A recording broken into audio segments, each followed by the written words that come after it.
Hey everybody, tonight we're debating whether or not the Bible promotes slavery, and we are starting right now with Matt's opening statement. Thanks for being with us, Matt. The floor is all yours. Thanks so much for having me. Thanks to William for suggesting this. Does the Bible promote slavery? Yes. And frankly, it's strange to be having this debate again because from my perspective, there's nothing to debate, but clearly people disagree. On some occasions, the apologists I've talked to about slavery will try to massage the word slave and talk about servants or indentured servants or soften the biblical practice or claim that it already existed or needed to be regulated or was the best thing for slaves. And therefore, it couldn't just be prohibited. But eating shrimp, unruly children, and wearing mixed fabrics already existed too, but it didn't stop Yahweh supposedly from clearly forbidding them and prescribing a death penalty for them. On other occasions, they'll try to go after the second word in this issue here, that's promote. So let's start there. What's it mean to promote something? Well, in the sense that I use the term promote in this case, it's to further the progress of, or allow, or encourage, sanction, support, to back, endorse, advocate. And so you could flatly say slavery is bad, and that would be clearly discouraging of slavery. You could fail to mention the topic at all, like, I don't think Harry Potter book mentions slavery, so it's neither discouraging or encouraging it. Or you could flatly say that slavery is good, and that would clearly be promotion. But you could also state that some slavery is good, or some slavery is bad, which implicitly promotes some slavery, and promoting some slavery is all that needs to happen in order to say that we're promoting slavery. You could also offer regulations that specifically define and allow the practice within certain limits. This also promotes slavery and furthers it, because not only does it not discourage it, it doesn't remain silent, it expressly allows it and codifies it into law. That is, it is a permissible act. If this entire debate is about whether promote simply means let's take out an advertisement to encourage it, then we've all had our time wasted. For example, if racism exists in a society, and it definitely does having a whites only sign promote racism? Yes, it does. It doesn't expressly say racism is good or we want more racism, but that sign promotes the practice and the perspective of racism. The same is true of a law that says you're free to discriminate against people based on race, and you can freely punch someone of a different race without penalty, but you would be criminally guilty if you killed them. That law promotes racism. So the second issue then is what's slavery? Well, I went to the Encyclopedia Britannica because that's a good place to start. And in Encyclopedia Britannica, listed as a condition in which one human being is owned by another. Slavery was considered by law as property, or slaves were considered property or chattel, and were deprived of most of the rights ordinarily held by free persons. There was just-based slavery, which is for POWs and debtors, etc., and then race-based slavery, which came around the 14th century onwards when it gained popularity. But the basics of race-based slavery already existed in nationalism, in rules against enslaving fellows, because most ancient civilizations that permitted slavery codified slavery and specifically had prohibitions against enslaving your fellow person, or they were under different rules. So in ancient times, how did we generate slaves? Well, we captured them in war, we kidnapped them. Some slaves were born into it. Some slaves were sold into it to satisfy debts. Some people sold themselves into it to satisfy debts. It wasn't merely indentured servants, although that is also immoral, and I would argue a very subtle, slightly different form of slavery, where it's just legislated slightly less. But Hebrew slaves, if you read up on slave law, even in Encyclopedia Britannica, Hebrew slaves were to be manumitted after 6 years. So the Encyclopedia Britannica agrees with me that the Bible supports slavery. It just has a special set of rules for Hebrew slaves so that they have to be let go after 6 years. But that only applies to Jewish slaves, not Gentiles, not women. And Christian slave societies generally ignored that requirement because they're not Jewish. Most groups had prohibitions against enslaving their fellow believers or their fellow in-group. Many prohibited killing slaves and excessive cruelty. Even U.S. slavery had 10 different codes which forced the sale or emancipation of slaves that were maltreated. But even with those laws in place, that didn't prevent people from mistreating slaves. That mistreatment goes on because slaves don't have the same rights and opportunities to protest those sorts of things. So we've talked about what promote means. We talked about what slavery means. What does the Bible have to say? Well, starting in Genesis, Noah curses one of his sons and all of his descendants to be slaves of his brother. God blesses Abraham with lots of slaves. Hagar, the slave, tries to run from Abraham's abusive wife, and God sends an angel to force her to go back to them and be submissive to the abusive situation she's in. In Joshua, God curses the Gibeonites to be slaves forever. Exodus 12:44 talks about how you must circumcise your purchased slaves, and then they can eat a Passover meal. Deuteronomy 20 talks about acquiring slaves in wartime. And the interesting here is this word that's used about slaves requiring wartime is the same word that's used throughout. Depending on which Bible you're looking at, it might be translated into English as servant or sometimes slaves. But for example, in Deuteronomy 5:15, remember when thou wast a servant, that's Hebrew 5650 or ebed, which is the exact same word for servant, bondmaid, slave. It's used to refer to the Israelites when they were slaves, and it's used to refer to their practice of keeping slaves. That same word is used in Exodus and Leviticus to describe slaves. They are expressly listed as property. They are money. They are passed on to your descendants. They're not equal. They don't have the same rights. If you look into this, Deuteronomy 5 talks about how you're not supposed to covet your neighbor's wife or his field or his manservant or his maidservant, his ox or his ass or anything that is your neighbor's. All those things are property. And yes, that includes women too, although they're in a slightly different class. Women just weren't considered equal. I did a separate video on that a couple years ago. And in addition to that thing about coveting in Deuteronomy, it also exists there in Exodus 20 as well. In Exodus 21, you get the actual law for how to deal with Hebrew servants. Beginning at the beginning, if you buy a Hebrew servant, 6 years will he serve, and in the seventh he'll go free. And if he came in by himself, he'll go out by himself. If he were married, then his wife shall go out with him. But if he came in alone and you give him a wife, you get to keep the wife because that wife isn't his, not even has no say in it. And if he says, hey, I love my master and I want to stay here, I love my wife and children, and I want to stay here, then you shall take him to the judges, pierce his ear, and he shall be your slave forever. That's a way to trick even a Hebrew slave into being a permanent slave. Similarly, there are different rules for selling your daughter into slavery. And then when we get further into Exodus 21, when it talks about rights, if you hit your servant or your maid with a stick and he dies, then you'll be punished. Doesn't say killed, though. It just says you'll be punished. But if the servant lives for a day or two, then you will not be punished at all because the servant is your money. Eye for an eye, tooth for tooth doesn't apply because slaves aren't free. They are property.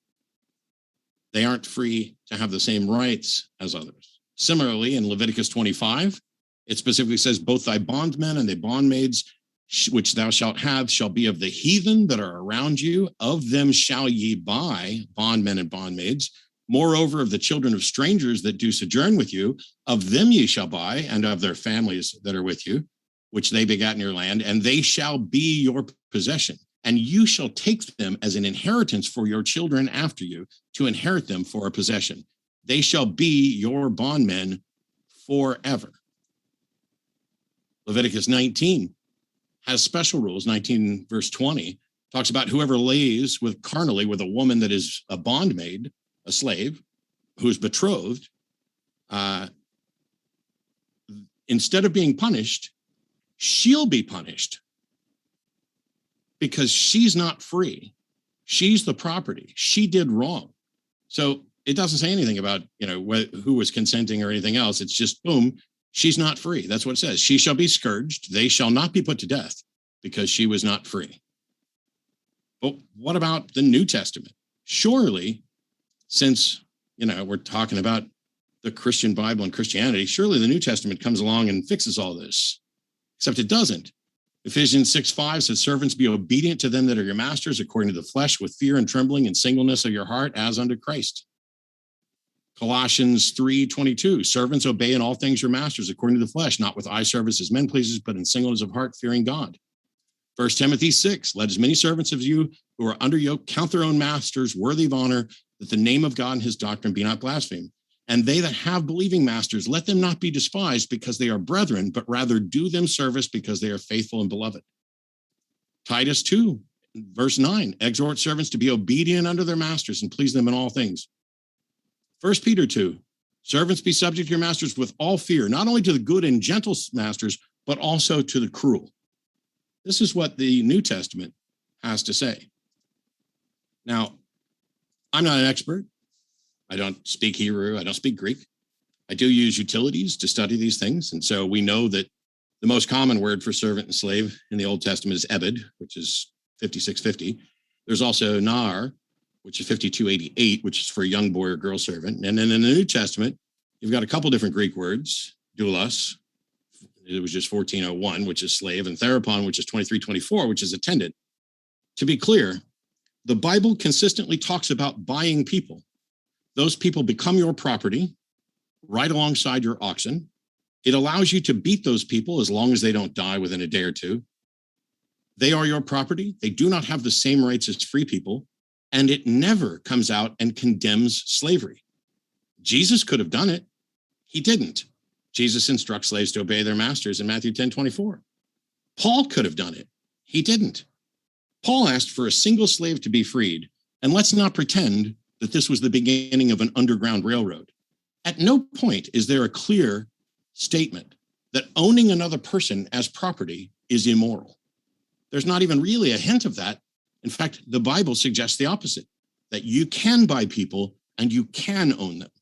The same book that won't let you eat shellfish or mixed fabrics, the same book that has a death penalty for unruly children who won't listen, you're supposed to take them to the town elders and say that he's a drunkard, and then everybody in the town gets together and stone him. The same book that advocates the death penalty for all sorts of things, including picking up sticks on the Sabbath, suggests that it's fine to own people as property. But if you're going to own another Jew, you got to let them go after 6 years unless you trick them. And then, oh, I forgot, everybody gets to go free in the year of Jubilee. That's every 50 years. And when you compare that to the lifespan, man, slavery is awesome. Let me buy you and then let you go in 43 years.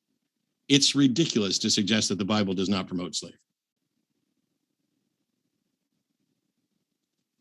Thank you very much for that opening statement, Matt. And we're going to kick it over to Converse contender, aka William, and want to let you know if it's your first time here at Modern Day Debate, folks, we are a neutral platform hosting debates on science, religion, and politics, and we hope you feel welcome no matter what walk of life you are from, Christian, atheist, you name it. We're thrilled to have you with us, and with that, Converse, the floor is all yours. All right, thanks. Can you hear me okay? Yes. Perfect. I want to share my screen, if that's okay. Okay. Let's see.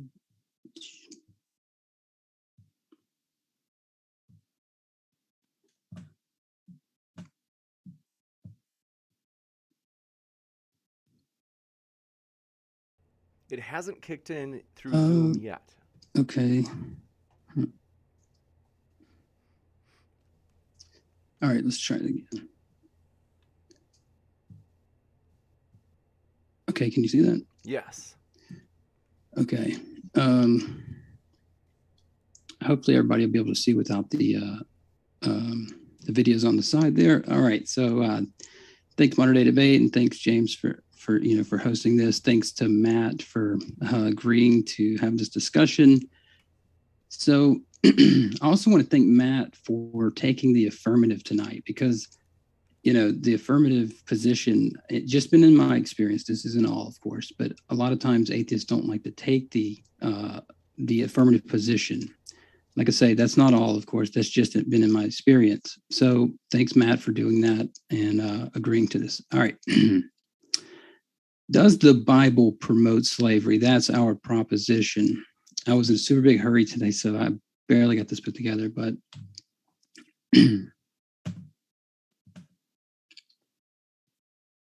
all right. Does the Bible promote slavery?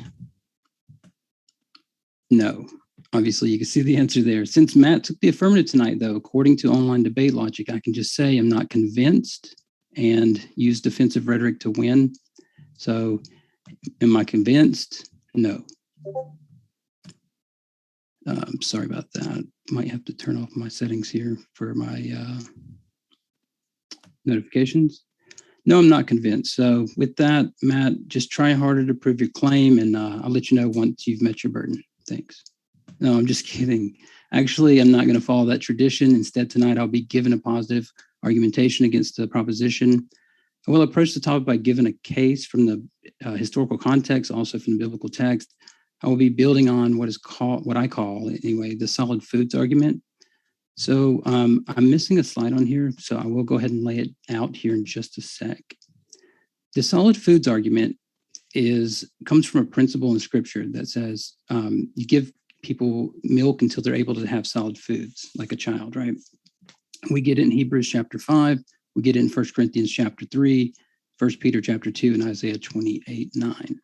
So put 1 Peter chapter 2, so put away all malice, deceit, hypocrisy, envy, slander. Like newborn infants long for the pure spiritual milk, by that you may grow up into salvation. All right. So as Jesus argues in Matthew chapter 9, he gives a principle of Scripture that there were some laws given because of the hardness of your heart. Christine Hayes, Dr. John Walton, many others have pointed out that the biblical, that the Bible's laws were not given as a principle for all time to be accepted. But before, I'm going to give an argument though here. So I wanted to say, like, I put this together pretty quick, so I've been having a lot going on. I got a newborn baby and a 10-year-old and a lot of stuff. So my spelling and stuff might be off. Don't judge me. So first I want to give the devil their due, or give credit where it's due. I think that it's a bad apologetic strategy for people to say that the Old Testament ethics are fine law for even today. I'll come back to this, but briefly, Christ, Paul, the early church, and most people who've studied applied ethics for any amount of time disagree with you. Atheists stop trying to convince Christians that this is the way they should believe if they accept the Bible. They didn't have a standard to judge from, or they don't have a standard to judge from. That, I think, is a bad argument as well. The atheists don't have an ethical foundation to stand on, so they're just telling us their subjective opinions. While that may be the case, it's irrelevant to the proposition before us, whether that's true or not. Here's Dr. Josh. I talked to the other night. I just wanted to ask him his thoughts on the topic. Does the Bible promote slavery? And you said, well, yeah, that I wouldn't take that debate because I don't think the Bible promotes slavery. That's why I use the word endorse, because the Bible doesn't, on my view, it doesn't seem like the Bible actually promotes it as something. That sense of promotion, I don't think in other words, I don't think it's in the same class as love your neighbor. Because right. I think it's actively saying you should do this. Right. The Bible's saying you should love your neighbor. Yes. But you don't think that like slavery laws and stuff is like saying like you promoting that. Right. Yeah, like in other words, if somebody went through their life and they didn't love their neighbor, I think God would have something to say about that. If somebody went through their life and didn't own a slave, I don't think God would have anything to say about that. All right. So as some of my screen's cut off here, so I can't really read the rest of this quote, but I think I have it pulled up here. So let's see. Okay, so before you non-believers are rolling your eyes, let me just say, like, I give these guys some credit. Dr. Josh, I've got multiple of his books. I'm really interested in the topic. So, so let's talk about biblical context. In the Bible, God had a family prior to creation, and Dr. Michael Heiser points this out. In Job 38, 4-7, it says, "Where were you when I was created, when I was laying the foundations of the earth?" Verse 7, "When the morning stars were singing together and all the sons of God shouted for joy." The Bible teaches that God created people to be in communion with God. Out of the perfect generosity, God shares existence with creation. In his book, The Unseen Realm, Dr. Michael Heiser lays out for us the biblical teaching God's interaction before the creation of the material realm. He says, most discussions on what's around before the creation omit the members of the heavenly host. That's unfortunate because God and God's sons and the divine family are the first pieces to the mosaic puzzle. He goes on to talk about the hierarchy of sons of God, B'nai Elohim, which are like a higher responsibility and jurisdiction level, while angels more like a messenger. I asked him about this when he was on the show. He talks about how Pharaoh, he talks about God's household and how Pharaoh is comprised of two words that mean great household. And we'll come back to that. And it's the same way in Pharaoh's household, right? There's the menial tasks and there's the important responsibilities.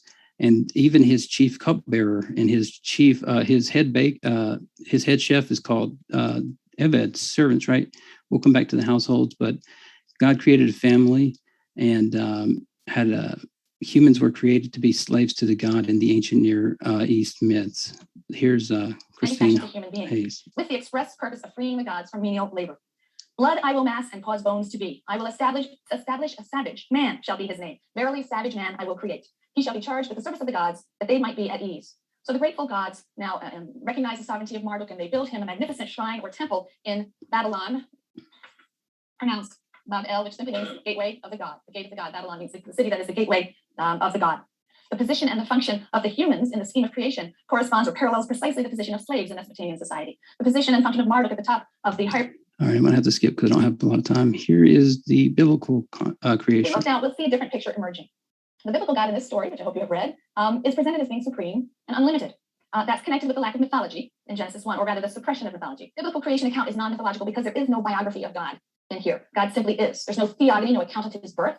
There's no story by means of which he emerges from some other realm. So the biblical God's powers and knowledge do not appear to be limited by the prior existence of any other substance. Consider now the portrait of humankind that emerges from the biblical creation story in contrast to Enuma Elish. In Genesis, humans are important. Genesis 1, humans are important. And in fact, the biblical view of humans really emerges from both of the creation stories when they're read together. The story here in Genesis 1, and then the creation story that occupies much of 2 and 3. The creation of the human is clearly the climactic divine act. After this, God can rest. And a sign of the human's importance is the fact that humans are said to be created in the image of God. This occurs in Genesis 1, verse 26. Let us make man in our image. All right, I'm going to have to skip through because I won't have, but basically she says that the roles are reversed. It's a polemic against these guys. So in the biblical context, John Walton talks about God ordering the universe ordering the universe from chaos, and then people are created in God's image. But he uses his divine counsel, his divine family, as Dr. Heiser calls it, to he says, let us make man in our image and in our likeness. Genesis chapter 1, verse 26. But then in verse 27, he says, so God created the man in his own image. In the image of God, he created him, male and female. He created them. He uses the singular he. All right, skipping through. Deuteronomy chapter 32. This is what Dr. Heiser calls the Romans 1 event of the Old Testament, because God gave over the nations. When the Most High gave to the nations their inheritance, when he divided mankind, he fixed the borders of the peoples according to the number of the sons of God. And then Deuteronomy verse 9, but the Lord's portion is his people, Jacob, his allotted inheritance. You'll see this portion and heritage, allotted heritage language come up later. Deuteronomy 4 says, and beware lest you raise your eyes to heaven, and when you see the sun and the moon and stars and the host of heaven, you be drawn away and bow down to them. Observe these things that the Lord your God allotted to the other people under the whole heaven. So God allotted the other peoples, these lesser beings, when they rejected him. He gave them over to these beings they chased at Babel. The story of Deuteronomy 32 is talking about at Babel. He says, but the Lord has taken you, brought you out of the iron furnace, out of Egypt, to be a people of his own inheritance, as you are to this day. So he brings up the inheritance language again. Now, if you're an internet atheist or just somebody that doesn't enjoy Bible study or theology, you might say, oh, wait, this sounds like bloviation. How is this relevant, right? So Paul on slavery. Paul in 1 Corinthians chapter 7, verse 18 says, anyone at any time of his called already, was anyone at any time of his call already circumcised? Let him seek not to remove the marks of circumcision. Was anyone at the time of his call uncircumcised? Let him not seek circumcision. For neither circumcision counts for anything nor uncircumcision, but keeping the commandments of God. Each one should remain in their condition where he is called. But if you are a bondservant when you are called, do not be concerned about it. But if you can gain your freedom, avail yourself of the opportunity. In Galatians 2:3 says, but even Titus, who was with me, was not forced to be circumcised, though he was a Greek, yet because the false brothers secretly brought in, who slipped in to spy out our freedom that we have in Christ Jesus, so they might bring us into slavery. To them who did not yield in submission even for a moment, so that the truth of the gospel might be preserved for you. Galatians 2:15, we ourselves are Jews by birth and not Gentile sinners, Yet we know that a person is not justified by the works of the law, but through faith in Jesus Christ. So we also have believed in Jesus and justified by faith in Christ and not by the works of the law, because by the works of the law, no one will be justified. Now, 3:23, for faith came, we were held captive under the law. Paul uses this captive and slavery language about the law all the time. So then the law was our guardian. And the word for guardian there is actually a person that was a slave in the Greek, in the Roman Empire, that would take children to school and like have to babysit them all day and do things like this. He says, but we might be justified by faith, but now the faith has come. We are no longer under a guardian. For Christ Jesus, you are all sons of God through faith, but as many as you are baptized in Christ, put on Christ. There's neither Jew nor Greek. There's neither slave nor free. There is no male and female, for you are all one in Christ Jesus. And if you are Christ, you are Abraham's offsprings and heir. Keep in mind this inheritance and heir language. It'll come up. Galatians 4:1, I mean that the heir, as long as he is a child, is no different from the slave, that he is everything, but he is under guardians. There's a term again for the slave, and the managers set date by his father. In the same way, we also, when we were children. One more minute. Yeah, sorry about that. I can speed it up, but you were under the law. Basically, he says that your slaves under the law, it cannot avail you. Paul says, do you accept the circumcision in Christ will be of no advantage to you? I testify against you, a man who accepts circumcision. You're obligated to keep the whole law. You're severed from Christ, and you've fallen away from grace. For you are called freedom, brothers, but not your freedom as an opportunity for the flesh, but to serve one another. Love your neighbors yourself is to wrap up the whole law. So I didn't get nearly as much as I wanted to into that, but yeah, hopefully that'll get us started. You got it. Well, thank you very much for that opening statement as well. And want to let you know, folks, we are very excited for this epic upcoming debate at the bottom right of your screen. Globe versus so-called globe skepticism. You don't want to miss it next weekend. We are, by the way, in addition to a real-life ghost hunter coming on this month for another debate. So hit that subscribe button if you haven't already. And with that, we're going to kick it into open discussion. Thank you very much, gentlemen. The floor is all yours. Okay. So I didn't know if you wanted to start first or if you wanted me to respond, because I didn't, for people, that was my opening, so I wasn't trying to rebut Matt's points, but yeah, I didn't know if you wanted to start us off or if you wanted me to get it started. I'm kind of good either way, but it's like when I listened to the opening and I took notes, Sure. What I find funny is that I referenced a whole bunch of verses that specifically talk about slavery, servants, the law related to slavery and servants, and every single verse that you did doesn't do any of that. Deuteronomy 32, no mention of slavery. Same with 4:19. Even in Galatians 3:24 through 29, where you were talking about the servant that carries them to school. That's the Greek word pedagogos, which has nothing to do with slavery. It may be a servant, a household servant, but it is not tied to any of the Greek words about slavery. But even if it did, nothing in any of those verses says anything about getting rid of slavery. And so if the point is, as you claim, the Bible reverses the narrative of humans created for slaves, which simply isn't true, because Ephesians 6:6, 1 Peter 2:16, all of these specifically say that you are to be slaves to Christ, that you are servants to God. Others in the sense that man is head of the household as Christ is the head of this, as head of the church. That doesn't say slavery, but there are countless slaves to Christ. But it doesn't matter if the initial narrative is different than that for Marduk. What is undeniably true is that the Old Testament clearly legalizes, sanctions, endorses, and promotes, unless you want to use some if you're going to try to win by saying, well, it doesn't promote because it endorses, but it doesn't promote, then this is just a waste of time, because the point is the Bible allows for slavery and codifies exactly how they should be slave. What verse did you present that reverses that position? Yeah, so thanks for clarifying. Hold on one second. So Converse, I do have to ask you if you're able to turn up your mic. It seems to have gone down just a bit since we tested it. Maybe even if you just speak up a little bit louder or closer to the mic. Yeah, sorry about that. No problem. Are you able to hear me? That's better, definitely. Okay, sorry about that. Yeah, so with this opening, I've had so much going on, and I apologize for you because I should have been more professional, more prepared. But I would just say that I didn't get all of what I wanted to get in there, of course, but what I'm pointing out is the meta narrative of the Bible, because it's easy. I believe it was D.A. Carson that said, a text that that a text that without a context is a proof text, is a pretext for a proof text, right? And so I'm looking at the meta narrative. So I'm like, they're already polemicking the humans aren't slaves, they're important from the beginning. And then I'm moving through. So Deuteronomy chapter 32, when people basically give up on God and he gives them over, I'm pointing out that he allotted them to the other nations.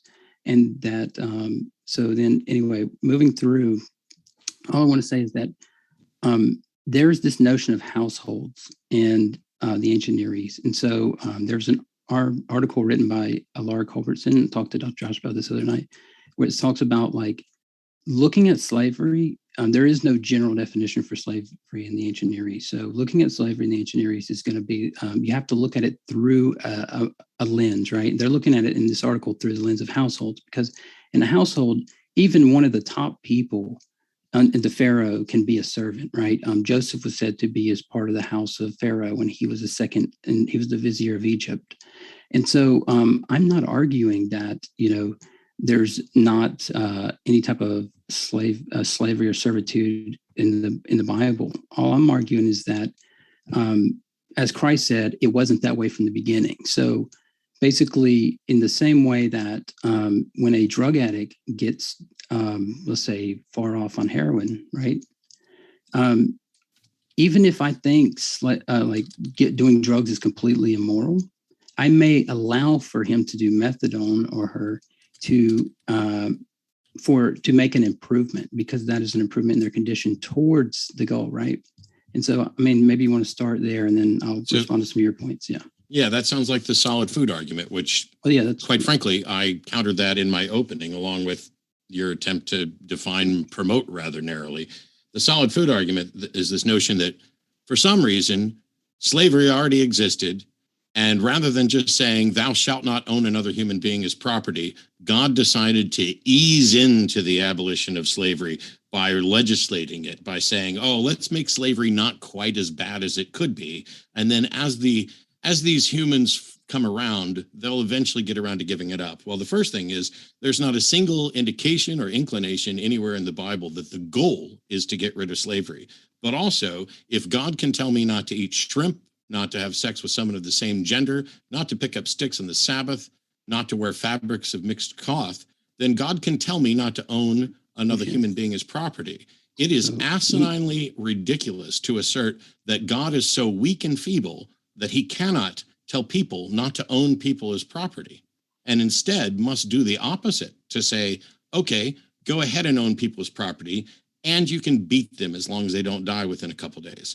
That is just ridiculous to me. Yeah, so there's a few points there, right? Like one is like, well, he can tell me to not eat shrimp, right? But he can't tell me to to outlaw servanthood or whatever. So here's the deal. If you look at, this is an institution, right? Like capitalism. Okay, there are plenty of communists online that's going to tell you, look, you're a slave if you work a job. And if you contribute to it, it's immoral. But there are a lot of other ones that say, hey, look, no, that's not true. You need to work a job, right? Because you want to let them have all the power until we can get to the place where we can reform this entire institution, because this is an economy, as Dr. John Walton pointed out. And as far as the God is weak thing, it's like, well, if he's going to, allow these free people it has nothing to do with God's power, because with their freedom, right? God is shaping them. Even secular scholar Christine Hayes talks about this in her lectures, that the laws, she talks about not only Paul, but the laws themselves, and the earliest people, except for Philo, that were commenting on the Old Testament, were saying that, well, these laws weren't given as like the one time, all for one time, because there were many times like when humans are given, the plants to eat, and then after the fall, they're given meat. They're allowed to eat meat, and then same thing with the king. Like God, they didn't need a king, but then He allowed for the king, because God is working with this barbaric group of people to shape them over time. And then the last thing you mentioned was slaves. You said it twice now, that slaves could be beaten as long as they didn't die after a day or two. And I just got to say, like, even in, I talked to Josh about this the other night, and I said, you think that that's, not what's being, pointed out here, right? And he even writes in his book about this, where he says that, which I got right here, he says, this is too extreme a position in the book. He says that the thing about the day or two is, if a day or two or a few days later, something like that, or even a week or whatever, the servant in your household were to all of a sudden have like a concussion or something, right? And then because you hit them on the back of the leg or in their back with a stick or something, right? It's saying that you're not going to be like, held reliable for that. So, and then you mentioned judges, where it said you take him to the judges. The word there is Elohim. It's actually the word for God or gods. Talked to Josh about this as well. I said, it sounded like you guys translated Elohim as judges in this verse in your book. And he said, yeah, but it's only because we wanted to go all the way throughout with the NIV. But your points, stand. So I think there's something else happening here. Dr. Heiser pointed out that the parallel passage in Deuteronomy of this verse leaves out that part about the Elohim. And he says there's a reason for that. It's because of they're getting rid of their household gods, and they're pledging allegiance to Yahweh as their patron God. And with that comes protection. In the ancient world is how they looked at it. So I have other points that I can make if you're interested. It just seems like, the issue here is, does the Bible support slavery? And it sure sounds like you're saying, you say no, but then it sure sounds like you're saying, yeah, it promotes slavery, but it needs to do that because we have to have milk until we're ready for solid food. It promoted it once upon a time, but then it reverses it. But the passages that you point to reverse to are meta-analysis that don't ever mention slavery. So this is all not the Bible even countering its own position. Which meta-analysis? It's your interpretation of, I don't know. I don't understand how your meta-analysis that does not point to a single verse that says slavery is wrong gets to undermining what the Bible says about slavery, because it's clear the Bible does sanction and endorse slavery, and you're saying that was necessary, which is already an admission that the Bible does do it. Now I'm asking, what verse says that slavery is actually immoral?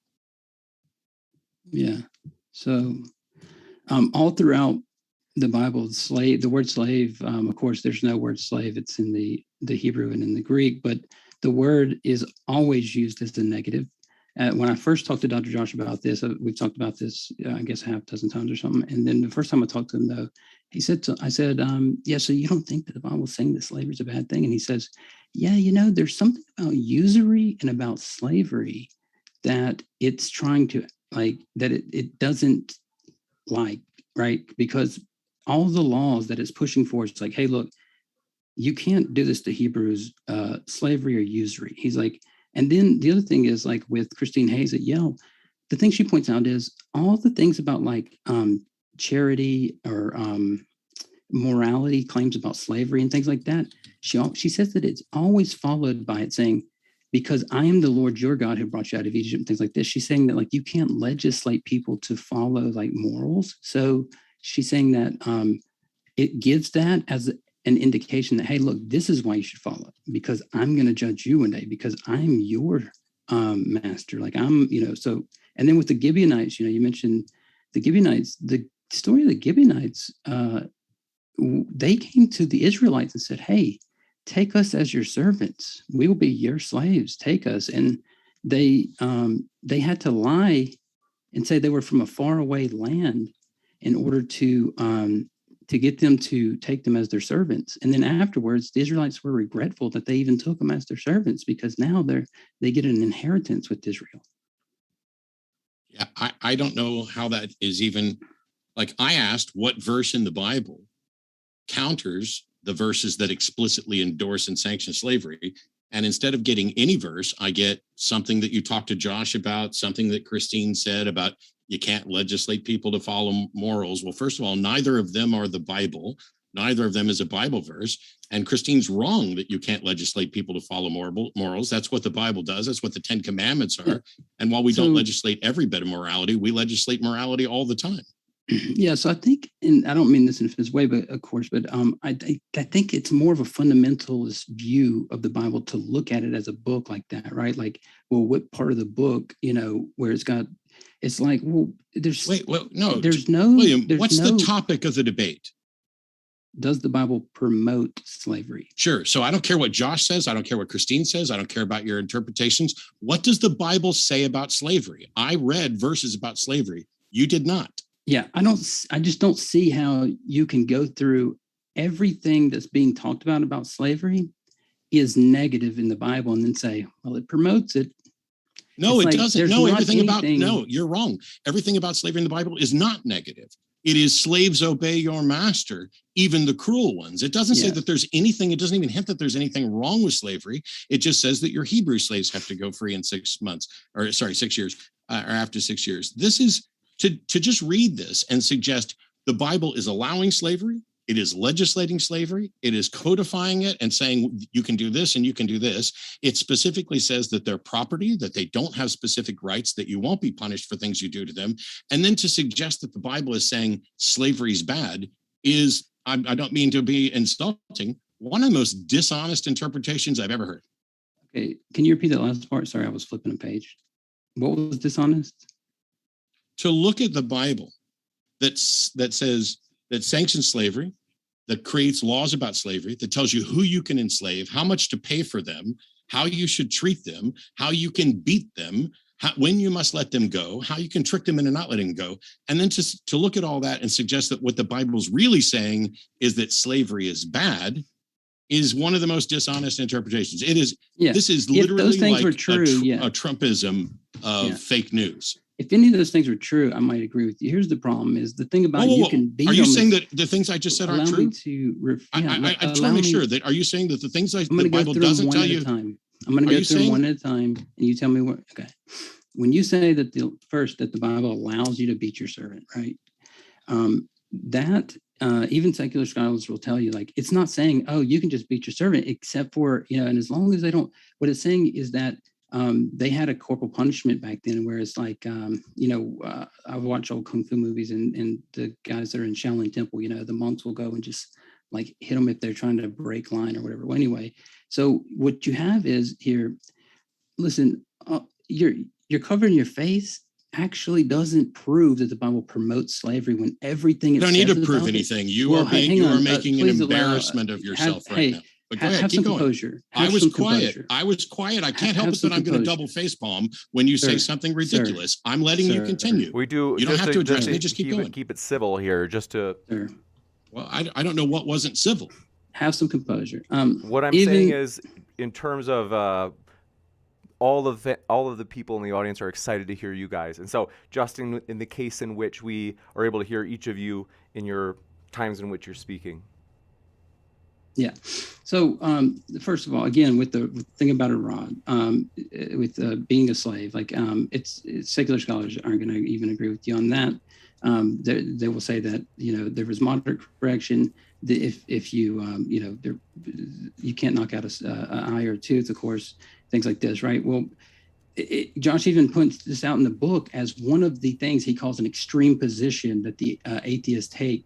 When that's not what it's actually trying to indicate. It's just how the English renders it. The other thing is that you said that the Bible. So when you say promotes, that's not the same as something like condones, right? Like allows for. For example, let's say that it's actually immoral in society to not be a vegan, for example, right? You said in your debate with Trent Horn that veganism is. He said, do you think that it's a rational position, though, ethical veganism? You said, no, it's not rational. It's an irrational position. Now, if they were going to try to convince you that it was the moral thing, and let's say that it actually is, would they be better off to just come at you and say, stop eating meat today? Or would they say, listen, you don't have to buy factory farm stuff, right? We're going to regulate that industry. Then we're going to move to regulations on, how the treatment of other, roaming animals or whatever, right? Of course they would be more. And so by the time you get, and you brought up the slaves obey your masters, is Tom Hollins points out, the atheist, right? And as he points out, like, Paul's not saying, hey, look, it's good to be a slave, so just go and obey your masters. Like, it's completely taken out of context. The context is that in these times when the slaves are part of these households, even one of them is called part of Herod's household, right? They're being treated in such terrible ways. And then a lot of times that they thought at that point that if they were having something immoral done to them, that it was actually going to reflect on them morally. And he was saying, look, it's not going to. Just so we have, pardon my interruption, just so we have a even flowing conversation, just so we don't go into kind of the rebuttal sections of too long of speeches, let's kick it back over to Matt to hear a response. Sure. Well, there was no response to anything I said. I was accused of saying things that weren't, you accused me of saying things that weren't true. Does the Bible tell you how much you can pay for slaves? There's not like one thing slavery, right? So there's differences amongst servants. Does the Bible list a price for slaves? In one verse. Yes, it does. Thank you. So when I said that the Bible tells you, are you going to let me finish? When the Bible tells you how much you can pay for slaves, you said that if any of that were true, I would have a point. Well, you just admitted that that's true. Does the Bible also allow you to beat your slaves as long as they don't die within a couple days? I said if all that was true. No, you said if any. Well, all right. Oh my gosh. So you would like to. Congratulations. We would have to rewind the tape and go back through everything I said to find out what the Bible says and what it doesn't say. And then you want to try to get a technical victory because you want to go with a persnickety definition of promote, as if we need to take out an advertisement and encourage it. What does promote mean? Here, who's talking now? To be fair, Converse. Yep. Go ahead. So I went through the Bible because the subject of the debate is, does the Bible promote slavery? Now, the only way you can try to get a no is by redefining either promote or slavery. Now, you tried to redefine promote or go with a particular definition. I won't say redefine, go with a particular definition that is promote as if I'm a promoter of an act, like, here, you should do this. But as I pointed out in my opening statement, that's not the only usage of promote. It's not the only dictionary usage of promote, and that there are a number of different ways to do it. If you want to just say that the Bible does not say, thou shalt enslave people, I will agree with you in a heartbeat. Is that your point? No, of course not. Okay. Like, I don't think I've ever defined promote. I think that I just asked Dr. Josh, did he think that the Bible I don't care. I don't care what Dr. Josh says, especially in an edited clip. Well, that was a phone call that we talked about. Well, anyway. Well, so it was an edited clip, and Dr. Josh sat right next to me the last time I debated this topic here, and he agrees with me. Now, if you, he absolutely does. He literally. This was like 3 days ago. Okay. I specifically asked him. Well, then it doesn't matter what Dr. Josh says or what your interpretation of Dr. Josh says. It also doesn't matter what your interpretation of the Bible is. I've asked repeatedly, is there a verse? Respond.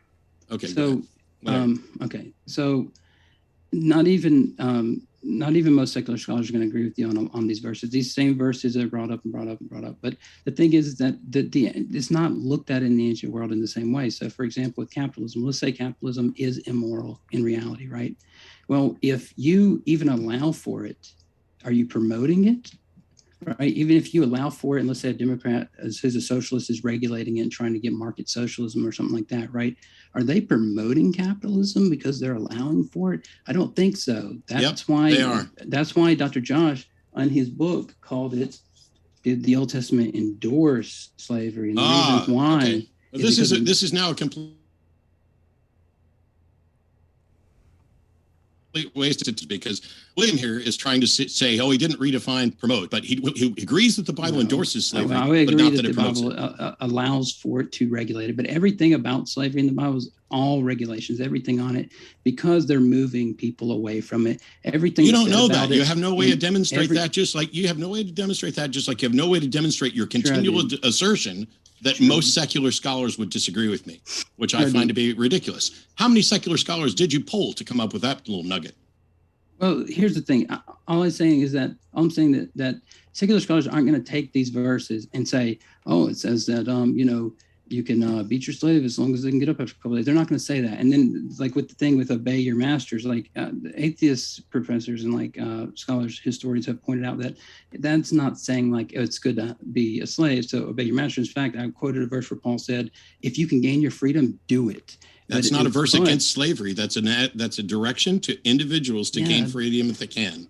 Yeah, it's not a verse against slavery. Because in the Roman Empire, you couldn't just gain your freedom just by saying, oh, everything that's written about slavery in the entire Bible is implying that it's wrong by saying, look, that's just not true.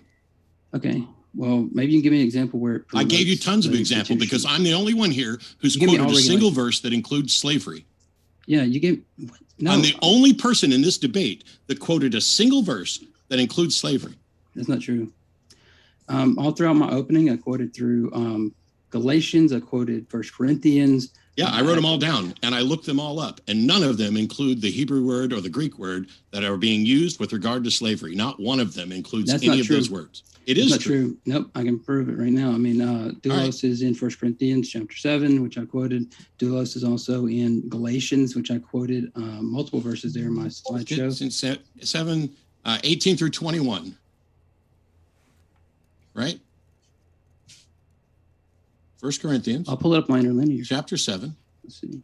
Verses 18 through 21. And you say that doulos is in there, which is 1404? 1401. Yes, art thou called, being a servant, care not for it, but if thou mayest be made free, use it rather. That is not about slavery. That is about can you free yourself? Wait, you said that nothing I quoted had the word slavery in. Oh, okay. All right. In that case, I will retract that. Nothing that you quoted was an admonition against slavery, the practice. And nothing that you quoted was in any way countering the law, and not a jot or tittle of the law shall pass away until all these things have come to pass.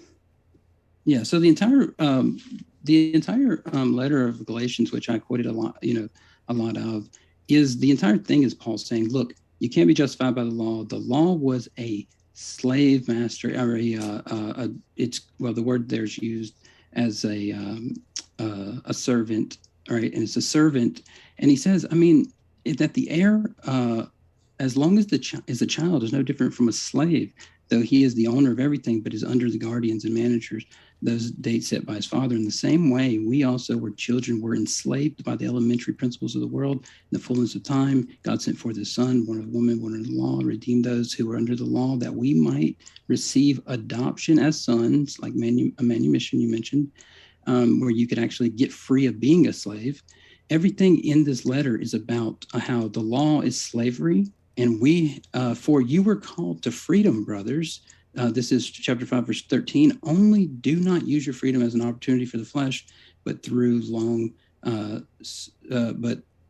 serve one another.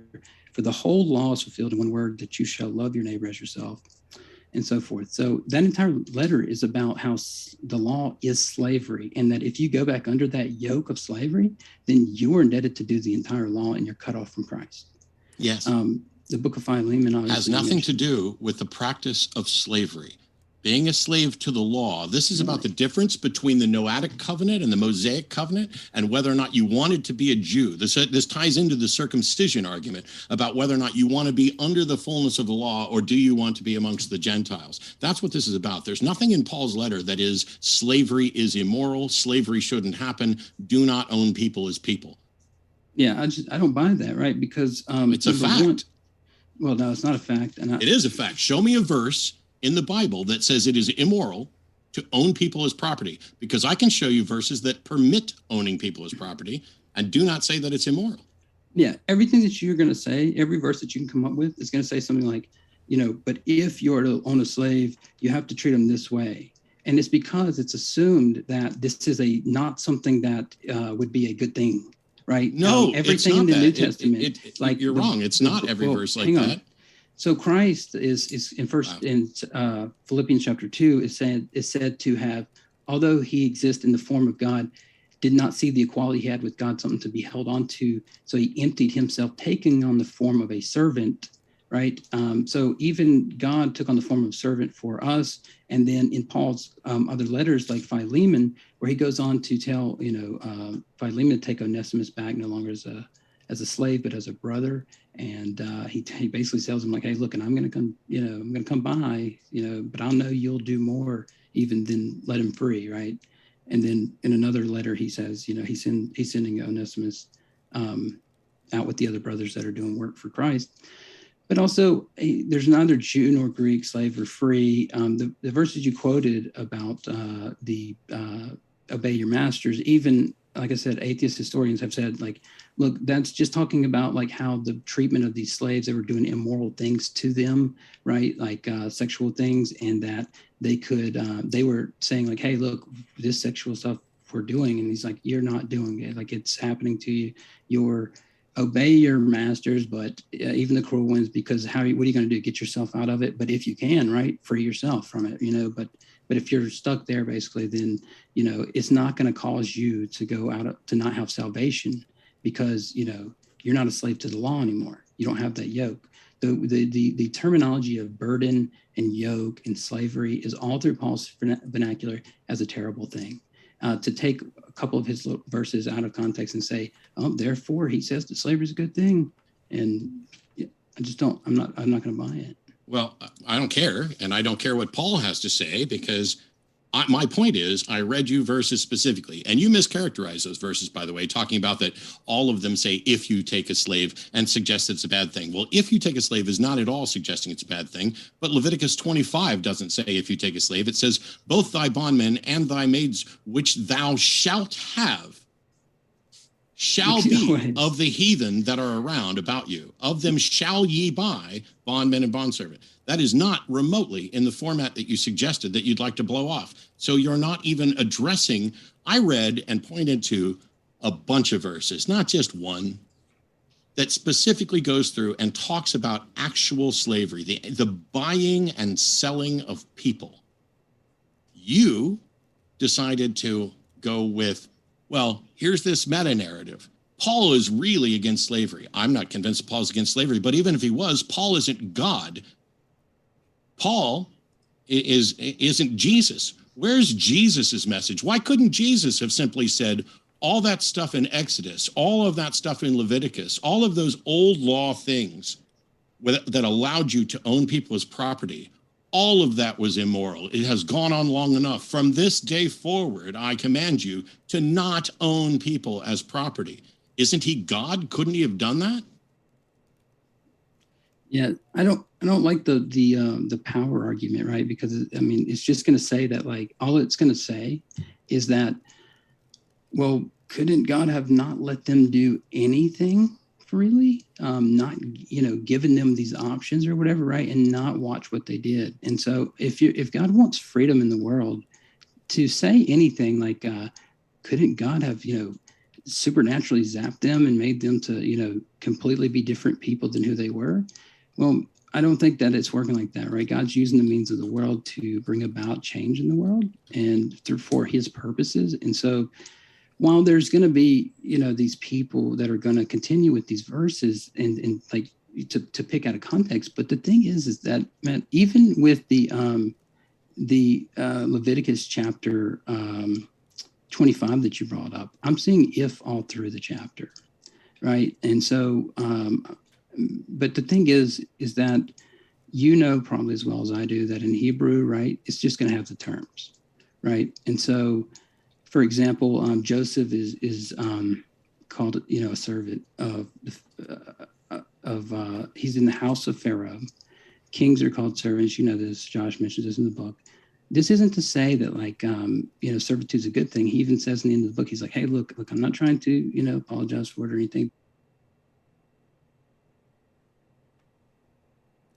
That's not going to say that it's going to be comparable to bad slavery in the United States, transatlantic slave trade, right?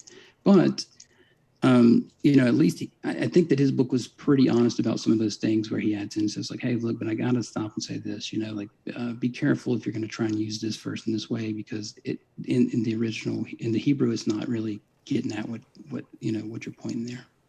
And so So if your point, well, there were sorry, some thought other you were things done. from your opening that I was gonna, say, but yeah, I mean, Well, if you're going to go down this line of if God wants freedom, he can't make robots, then he shouldn't be giving all those instructions to kill people for all kinds of minor things. I find it ridiculous to suggest that God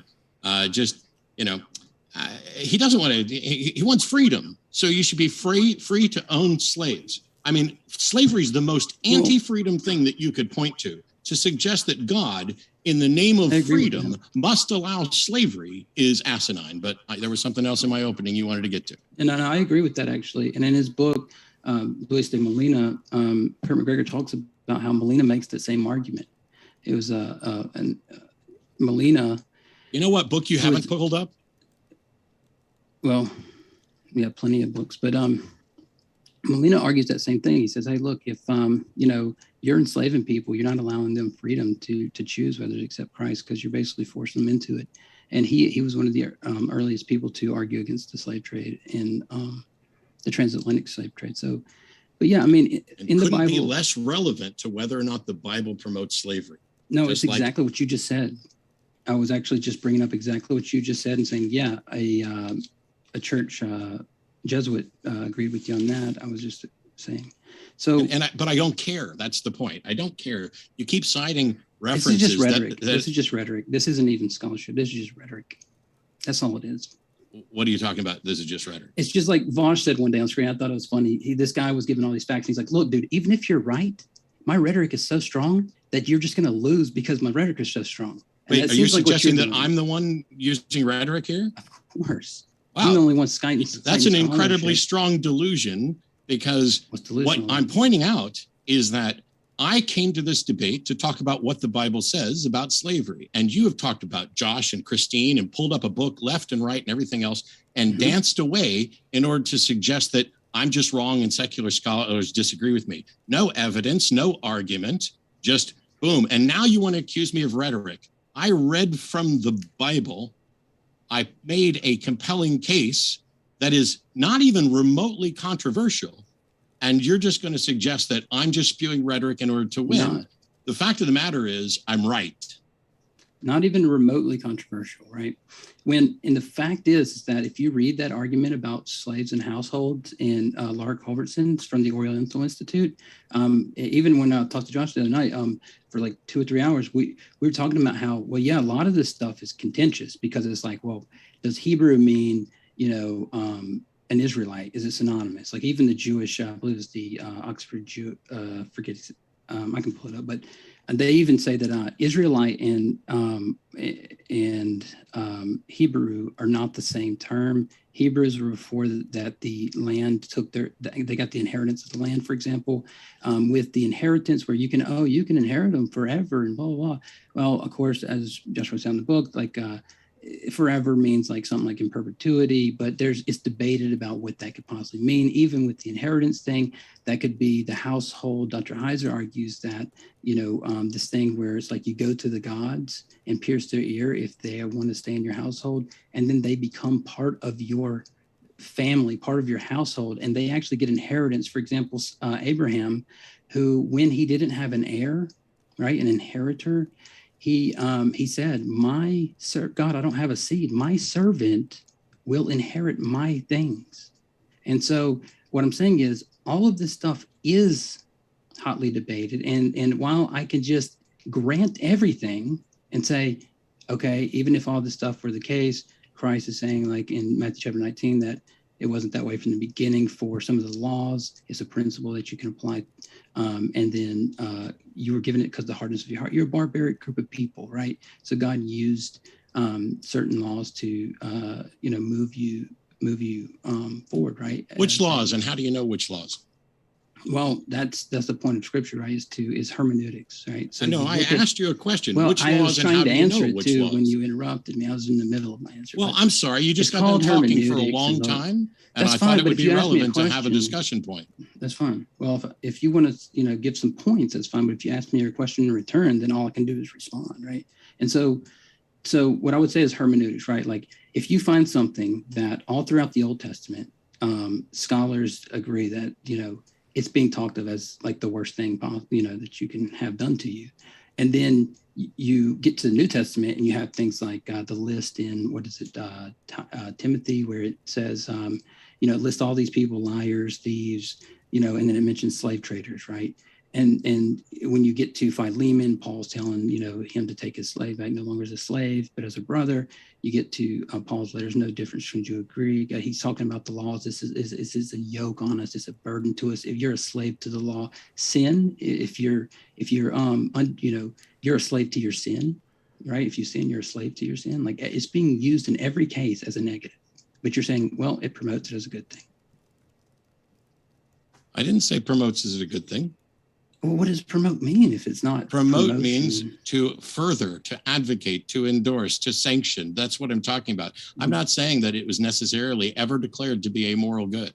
What I'm saying is that not only did it not prohibit it, but it took steps that allowed it to continue and encouraged it. Would you advocate for something that wasn't good? I mean, even if you say promote is advocation.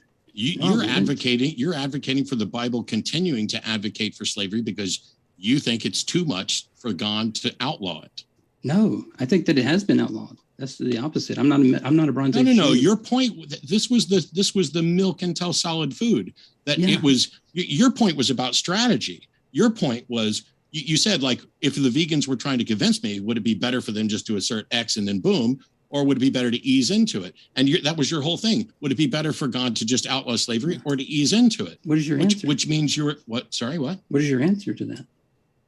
My answer is that he's God. He can do whatever he wants. And if he's too weak to outlaw slavery, you don't get to say that it's because he values freedom. He clearly doesn't value freedom. And by the way, I don't think any of this was done by a God. I think this was done by people. It doesn't matter because you, by your very argument against why it doesn't prohibit slavery, have agreed that it sanctions, endorses, advocates. You just don't like the word promote, which is the exact thing I predicted. It's not that, really. It's not that, really. It is that.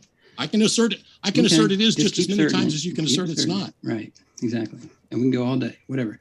So here's the deal. But you're not fooling anybody. Well, you said like 5 things there. So let me just respond to a couple of things, right? Like, one was that, so this servanthood thing, right? That the Bible promotes slavery and it doesn't never outlaw at any place. Where's the verse that says, thou shalt not own the slave or whatever, right? And what I was trying to say before I was interrupted last time is that the Bible is not a book that's like every code there is, right? The ancient Near Eastern law codes are more, John Walton points this out in his book, The Torah, Lost World of the Torah, that they're more like ancient wisdom sayings, right? And they're not even supposed to be looked at as minimal sentences or anything, right? They're looked at as these not apodictic law, but more as case law. So anyway, what else do you say there? The thing about freedom is like, well, I don't see why God's so weak. Why couldn't he just make them change their minds or whatever? It's like, well, to make somebody do something freely is it doesn't make sense. So to say, like, isn't he powerful enough to make them do something? Well, yeah, he can, right?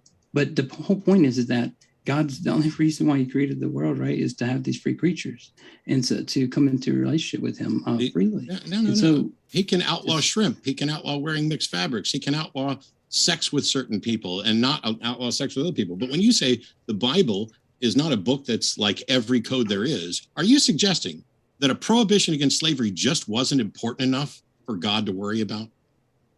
What do you mean by that? Well, if I agree, we're not going to include every rule and law and code that could exist, but you'd think we would include the most important ones. And if it is truly immoral and truly repugnant to God to own another person as property, why wasn't that one important enough to mention? Well, if we were talking about importance, right, the vegan's going to say that, that's pretty important. You're going to say they're irrational. So that's going to be, but the other thing you did is, I'll come back to that because I don't want to respond to your point directly. But like, why didn't it outlaw the most important thing? That's like saying, like, let's say that capitalism is immoral today, right? So would God come to us and say, all right, everybody in America has to stop, or everybody in the world, you have to stop capitalism because it's immoral, whatever, right? That institution, even Noam Chomsky pointed this out in a recent interview when he was being interviewed. He's like, yeah, I'm a vegan, right? But I'm not going to advocate for getting rid of, meats right now because of the chaos that would ensue, right? It's something that has to be, it's got to be moved toward. And so with, for example, capitalism, if you're a communist, you might say, look, market socialism into so forth, right? Because otherwise it's just riot. It's just riot, anarchy until we get the power to do what we want to do with it. Now, the other point about well, I don't believe God did this, it's just that I feel like that's the taxi cab fallacy, because the taxi cab fallacy is when you're going along with the internal critique and then you hop out and say, well, from my perspective, I don't even, well, it's like, yeah, but the whole point is that you're going along with the internal critique, right? So you can't just hop out when you want, right? But if you're just saying that's your personal view or whatever, that's fine. But, yeah, William, it wasn't an argument. I'm the only one here that's actually making an argument. Do we have questions? I feel like yet? I made an argument. We've got about 5 more minutes until we go like you into dodged Q&A. every question. I'm still waiting for a verse that counters the verses that I gave that allows for slavery. And you either don't give a verse, you give an interpretation of a longer thing, or you suggest that, well, what you cited doesn't really promote slavery. Okay, well, I mean, I could just, read plenty of verses. That's what you want. I mean, for example, everything about it. That's why I was trying to point to this thing about inheritance, right? Because Paul points out that for if the inheritance comes by the law, it is no longer comes by promise, but God gave it to Abraham by promise. Why then the law? It was added. The law was added. Why? Because of transgressions, until the offspring should come, to whom the promise had been made, but put in place through angels and intermediaries, and so forth, right? So the law. I'm sorry, what's that have to do with slavery? Well, because the law, which contains verses about slavery, right, was put into place because of the transgressions of the people. It was to limit these transgressions, right? But it wasn't that way from the beginning, obviously, because the promise that was given to Abraham, this was just until the seed could come or whatever, right? So you do realize that. Do you play board games at all? Not much, no. Okay. I play a lot of board games. And generally speaking, a new rule overrides an old rule, and a specific rule overrides a general rule. General rules never override specific rules. So if you have a specific rule that addresses slavery, you can't counter it with a general rule that you interpret as addressing slavery, especially if that general rule doesn't even mention slavery. That's the way reasoning works for stacking rules. And the Bible, the 613 mitzvot, is the law. Now, take a look at what Jews had to do. When they got around, you've got the Torah, and when they're looking at the Talmud, the Jews look at this and say, why does the Talmud, or why does the Torah permit slavery? Why does God permit slavery? He brought us out of slavery, and he gave us specific rules about how to enslave our own people, but only temporarily. But he allows slavery elsewhere. And now we're at a point where we find that to be immoral. Why did God allow it? And so the Talmud addresses these sorts of things, but this is human beings explaining why they no longer accept what the Bible says. You're not going to find Jewish scholars who say, the Bible doesn't promote slavery, because it absolutely does. Yeah. So the thing where you said where it definitely says here's how you enslave your brothers or your fellow countrymen or whatever, right? It says things like, well, if you're if your brother becomes poor and sells himself, right? Everything that you see is saying if someone sells themselves to you, blah, blah, blah, these are the regulations or whatever. It's well, if it's fine, I don't see why to regulate it, first of all. But second of all, it's everything about the Bible is polemics. I keep citing secular scholars to so that you don't say, oh, well, he's Paul Copan, his book right there, he's a Christian, so why would I believe? Oh, so that's why I'm citing scholars that aren't Christians, who don't have what you're going to say is a bias, right? And so the whole point is that when you're reading something about if they don't get up, if they get up after a couple of days, blah, blah, blah, about the, corporal punishment, it's the same thing for the child about, they use the same rod, whatever. Josh talks about this in the book. But anyway, so the whole point is that even the thing about the Gibeonites that you pulled up, the Gibeonites came to them to sell themselves into slavery to them, said, buy us and take us. We came from a faraway place. And when they found out, no, they didn't. They were your neighbors that you're fighting against. They regretted that they made a covenant with them, and they didn't want them as slaves. But because they were so like, they're like, well, we have to honor our covenants because covenants were like a big thing in the ancient world. So my whole argument is just that the same way that Christ says about divorce, that Moses gave you that law because of the hardness of your heart, but it was not that way from the beginning. It's the same way I look at Paul and all these others talking about slavery and the law in the Old Testament, saying that the law was a taskmaster. The law was, added because of transgressions until the seed would come. The law was this thing because we were barbaric groups of people to shape us until Christ would come, whatever. But now we have this freedom, and these false brothers come in to spy us out on our freedom and to try to enslave us once more. And so if you want to say that, like, well, the law has nothing to do with slavery, or those verses have nothing, it's like, I don't know what to do. Like, does the Bible say I can own another person's property? No. If you want to say, like, does a certain verse? Well, I'm not a Bronze Age Jew. I'm not an Iron Age Jew. I'm a Christian. Is there a passage in the Bible that says I can own another person as property? Well, in the Old Testament laws, it was allowed for that. But why can't you just say yes?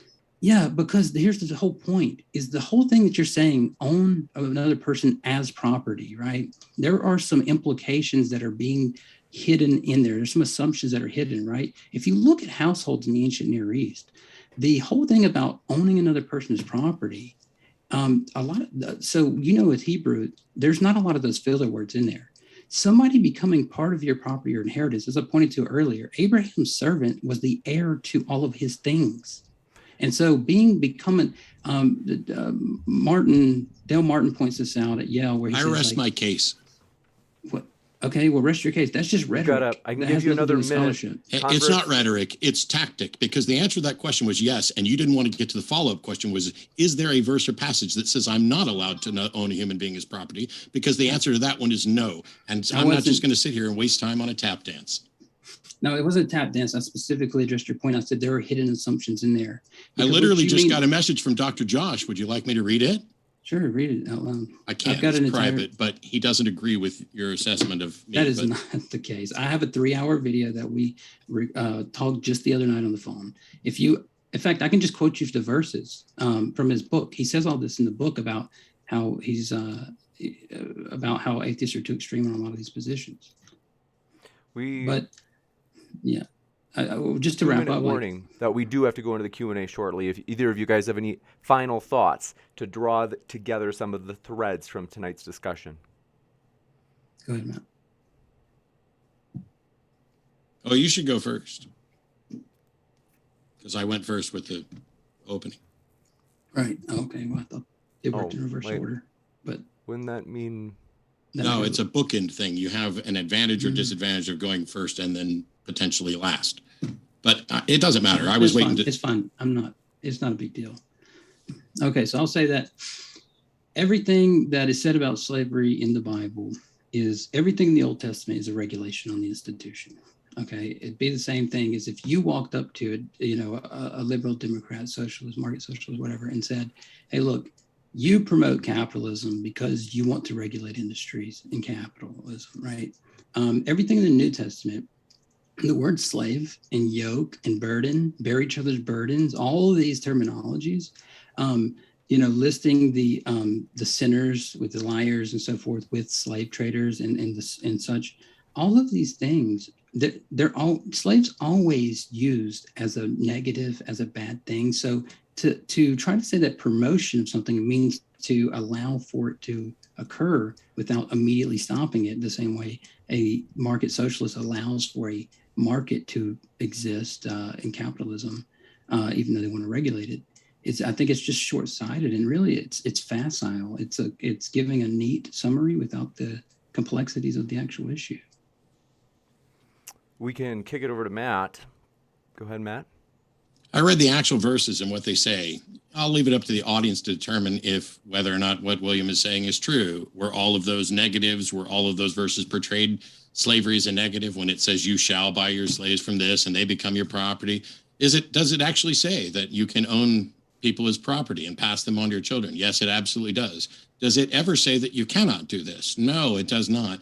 Does it ever say that slavery is immoral? No, it does not. Does it ever say that slavery is prohibited? No, it does not. It is only through interpretation and reaching outside of there that you can even get to that conclusion. So what the Bible says about slavery, I read those verses, and there's more that I didn't read, but they're similar. This notion that the Bible does not promote slavery either has to come down to, well, I'm using a very particular definition of promote. I agree it endorses slavery, it sanctions slavery, but promote, I would expect promote to be like a poster that says, this is good, you should go do that. That I'm not interested in discussions that try to win a debate like that. I'm also not interested in discussions where when I ask for a verse that counters something, I get a bunch of sophistry and then I'm accused of rhetoric. You can go back and listen through the debate, and we've got questions coming up.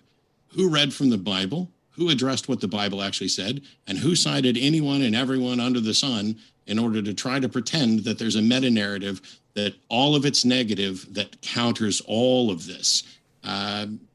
This is straightforward. You got it. Thank you very much for those closing statements. And then, do I understand, Matt, you're saying that bookending it, in other words, one person both starts at the very start and then ends at the very end. What was your, I just want to understand, just because I always like new perspectives on how we can do things here. I'm sorry, I'm not sure I understood the question. So he's saying you get an advantage when you go first because you get to open to the audience. And then when you get to go last, you get the final word. So it's kind of like you open to the audience and then you get the last word. But with usually in a traditional That's standard debate formats. So you were just saying you wanted the... I don't care. I didn't really care. I was waiting for an answer from Josh. But standard debate formats, or one of the standard debate formats, is that you go first, you go second, you go, and at the end you get the last word. Because going first can be a disadvantage. You are in the affirmative. You are the one who has the case to demonstrate.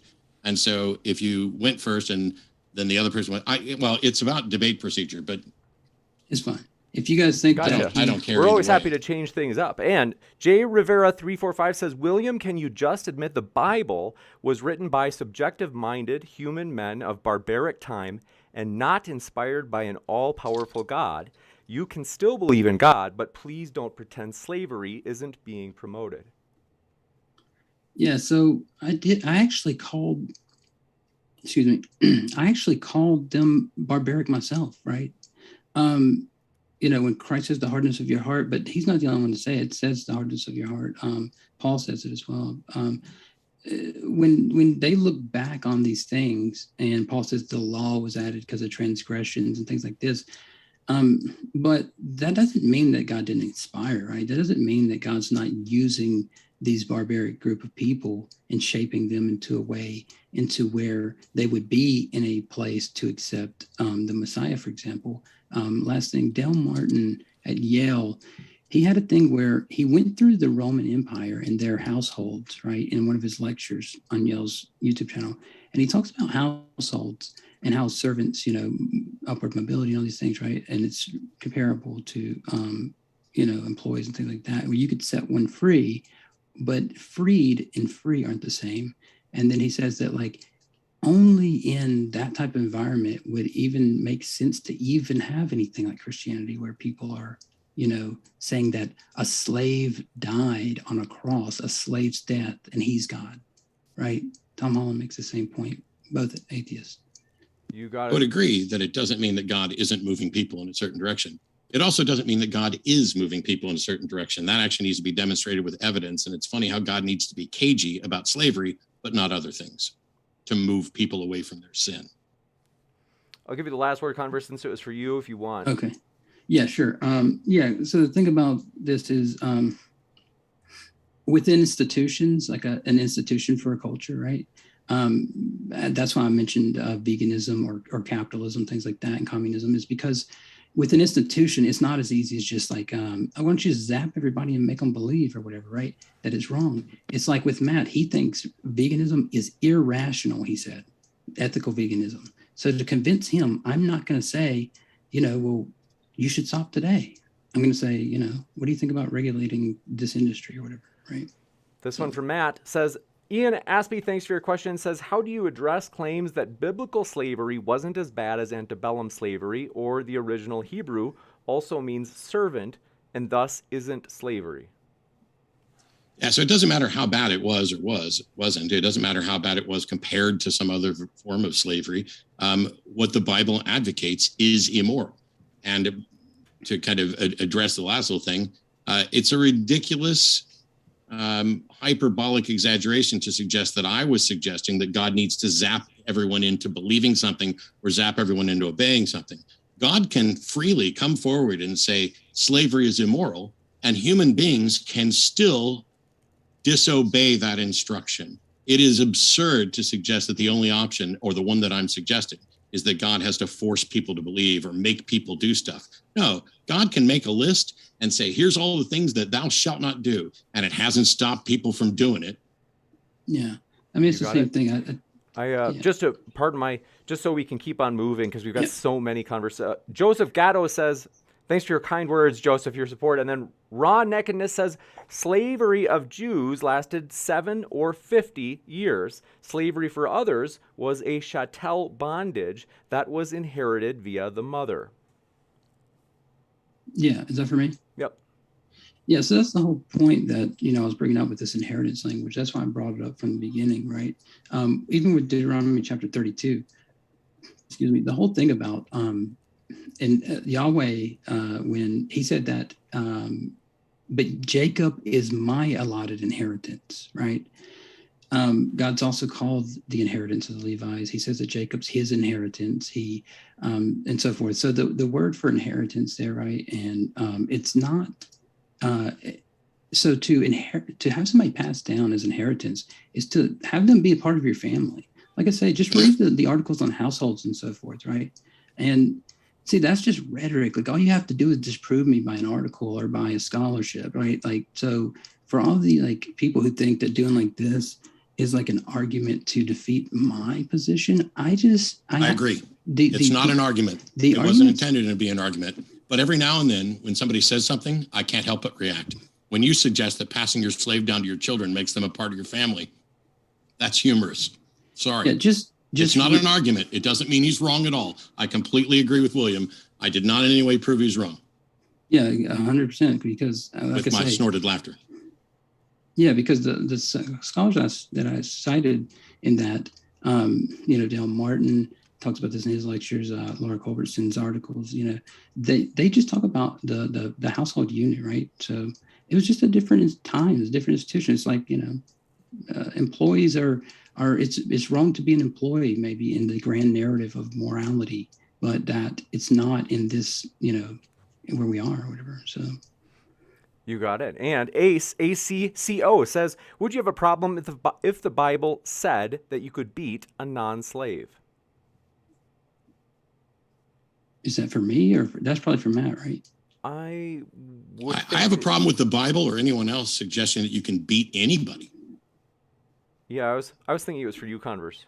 Oh, for me? I think so. Okay. When I have a problem... Yeah, I think what the questioner might be saying is like, hey, look, Matt, are you just upset about this, corporal punishment thing because it's of a slave? Like, what if it's like a free person? That's what I took, but maybe I'm wrong about that. And I can just answer, well, yeah, I mean, if the Bible said that, like, for example, it said you can, it's fine to beat people or whatever, when it also says things like treat your neighbors yourself and, you reap what you sow and all these different things. Like, well, yeah, I mean, I would probably say that's not in line with the rest of it or whatever. Slaves aren't neighbors, by the way. What was that? Slaves aren't neighbors, by the way. They're not co-equal. They don't have rights. When the Bible talks about your neighbors, it's talking about brethren. When in the Old Testament, to whatever extent there's neighbors, it's fellow Hebrews, which have different rules for how you treat them.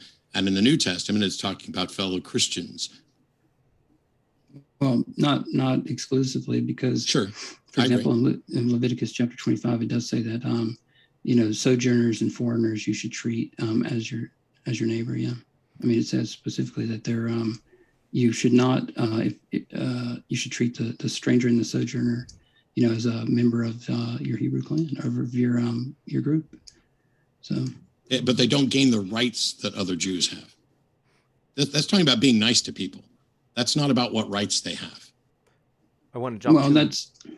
that's kind of debated because, like I said before, like just looking at a passage and with 2021 goggles on, it's different from like whenever you read, for example, the Abraham talking about his servant inheriting his stuff. Like, how do you take that and go like, well, even though he was his slave. It's like, well, how does he inherit all this stuff? Because he came be part of his household, and it says that he was the highest member of his household or whatever, right? And so there's just a different hierarchy back in those days. It's great to be a slave. This one No, of coming in course not. from Stacy Flores says, guys, what do you think about slave goods sold in America and modern slavery? That more slaves now than ever exist, including online porn. Do you think biblical slavery is worse than now? And great debate to both of you. Appreciate I have it. no idea what the statistics are right now with regard to slavery. I know some information about human trafficking, both within the sex trade and elsewhere, but I couldn't really answer because I don't have the numbers, but I'm opposed to slavery in all of its forms, and right up to the one that's advocated for in the Bible. Sure. Yeah, so there are still, I don't have the citation on me, but there's still at least, okay, I can't remember if it was 1 million or more slaves, right, still in the world today. Of course, that's going to be in countries where, in countries like Africa, as well as like Asian countries. But probably the shirt that Matt's wearing came from slave labor. Probably his cell phone came from slave labor. Probably the majority of items in his house came from slave labor. Like, I mean, I can understand somebody saying like, well, hey, look, that may be the case. And what I'm going to do is I'm going to try and limit the amount of things that I purchase that are based on that. But, it's like, are you promoting slavery because you're allowing for those items to come into your home? You're paying your money for them. Are you promoting it? I mean, I don't know. It's just. You got it. And we'll jump into the next one. This one for Matt. Jake C says, you focus on the evil of, quote, owning another person, unquote. If the Bible only advocated for imprisonment/labor in the exact same conditions, but without ownership, would that make a big difference to you? It would make a difference. I'm not sure that it would make a big difference. I'm not opposed to imprisonment for actual crimes, but we've learned better about prisoners of war, that we don't make them slaves anymore. And I wish we had rules that get us past war. One of these days in some pie in the sky thing, maybe. But I think we've learned a lot since the ancient Israelites wrote this stuff. So while it would be better, I don't necessarily agree with it. You got it. And I just remembered, folks, our guests are linked in the description. So if you want to hear more from our guests, we've got more questions, but I do want to let you know while you're here, our guests are linked in the description in case you want to hear more. We really do appreciate them. And always want to remind you in the old live chat or comments after, we want you to attack the arguments instead of the person, as we really do appreciate our guests. And Avery Stevens says, under the conditions of the Bible, would you own a slave, Converse contender? And No. how many would you own? Okay. Yeah, I would never own a slave. Of course not. Would you be a slave under the rules in the Bible? No, of course not. I would never want to be Why? a slave. Nobody should ever want to be a slave. Like, so if you ask somebody, I've heard you ask this question a lot of people, and it's like if you ask somebody, like, would you be a slave under blah, blah conditions? It's like, of course not. Who would want to be a slave? Like, it's always talked about as such a lowly, bad thing, right? It's the bottom of society in every case. And so whenever it says somebody sells themselves into slavery, like there are specific verses that say, if your brother becomes poor enough to sell himself into slavery, you shall not treat him like this or that, blah, blah, blah, and so forth. Nobody would want to be a slave. But if, let's say I was in the Roman Empire or in the ancient Near East, and I was, let's say an equivalent of a felon at that point, right? And I was, escaped from my country, and I want to sell myself to a country that I believe has a powerful God or something like that, for example. Well, if it's a household that I think will allow for mobility and stuff like that, at that time, I mean, that's just a wholly different context. It's not even close to be like, would you be the slave under those conditions? Of course not. You got it. This one coming in from, do appreciate it. By the way, folks, we have so many questions already that I've got to let you know, if you're listening right now and you're hearing this, we cannot take any more new questions. We want to get our guests out of here on time. But this one coming in from Chris Gammon says, both, what do you think was the very first ever justification for owning another human as property? What do you think is the root of slavery? Thanks. Well, Greed. Well, there's obviously a couple of different questions in that. It seems like, when I was reading The Descent of Man the other day, I found it interesting that, Darwin said something like, although there were, good things that slavery, had that provided in the ancient world, it is a barbaric, blah, blah, blah institution, whatever. And I come to kind of disagree with him even on that little menial thing. It's like, well, did it even have like an institution for, that could even allow for anything good to come out of it? I mean, somebody could maybe make an argument that, oh, well, ants enslave, aphids or whatever, so it's natural and blah, blah, but that's still a lame argument because it's a naturalistic fallacy. It's still not moral. To answer that, I hate to put on my apologist hat, but many apologists, not you, have suggested that slavery was a good thing because these heathen from the areas around you were slavery is what allowed them to be introduced to the one true God and therefore permitted them the possibility of salvation. Yeah, sure. That's Luis de Molina argued against that. He was one of the earliest of his time to argue against that, where he said that that's a bad argument because all you're doing is trying to justify why you're enslaving somebody, and is their conversion really legitimate, right? God goes to people where they are and sees if they'll accept. Rahab, for example, was a Canaanite prostitute, and she was justified by her faith and how she responded to God, for example. This one coming in from Lorenzo Borelli says, Mark 12:31, quote, and the second is like, similar, namely this, thou shalt love thy neighbor as thyself. There is none other commandment greater than this. I'm not sure what they were getting at there, if either of you. That's definitely what Mark 12:31 says. Yeah, I mean, if all they're saying is like, well, look, the Bible, Christ is, saying like, think about the splendor of the lilies of the field, and think about how they're dressed and so forth, and treat your neighbors yourself, and all these things where he's basically making but you just have to understand the context of the New Testament is even different from the ancient Near East, even though there's overlap. But the Second Temple period guys were talking about war against Rome, like the Maccabees and so forth, and Jesus was kind of responding like, no, we don't need to be warring. So go ahead. I'm so sorry, Converse. It sounds, if you're able to just move slightly closer to the mic, is the only reason I'm giggling is nothing personal. It's just because someone is saying it sounds like ASMR. Is that the abbreviation? But anyway, this one coming in from Anomed says, CC, if you were a new leader of a society that allowed slavery, would you abolish slavery or create rules to regulate it? Please explain your answer. Yeah, so I would try to abolish it by regulation. So, for example, I remember I used to talk to a Muslim gentleman before I was back a Christian, and he used to tell me about how Muhammad, when he first went to Medina or Mecca, I can't remember which one, the pagans, instead of making them stop drinking alcohol like cold turkey, like you're done, he used it over a generation or something like that, right? For them to wean them off of it. So that's the same principle about the milk, is to wean children off the milk until they can have solid foods, for example. That's the argument I gave earlier about the drug addict and allowing for methadone, even if you think drug use is wrong, because it gets them, it's an improvement, basically. Sorry, go ahead.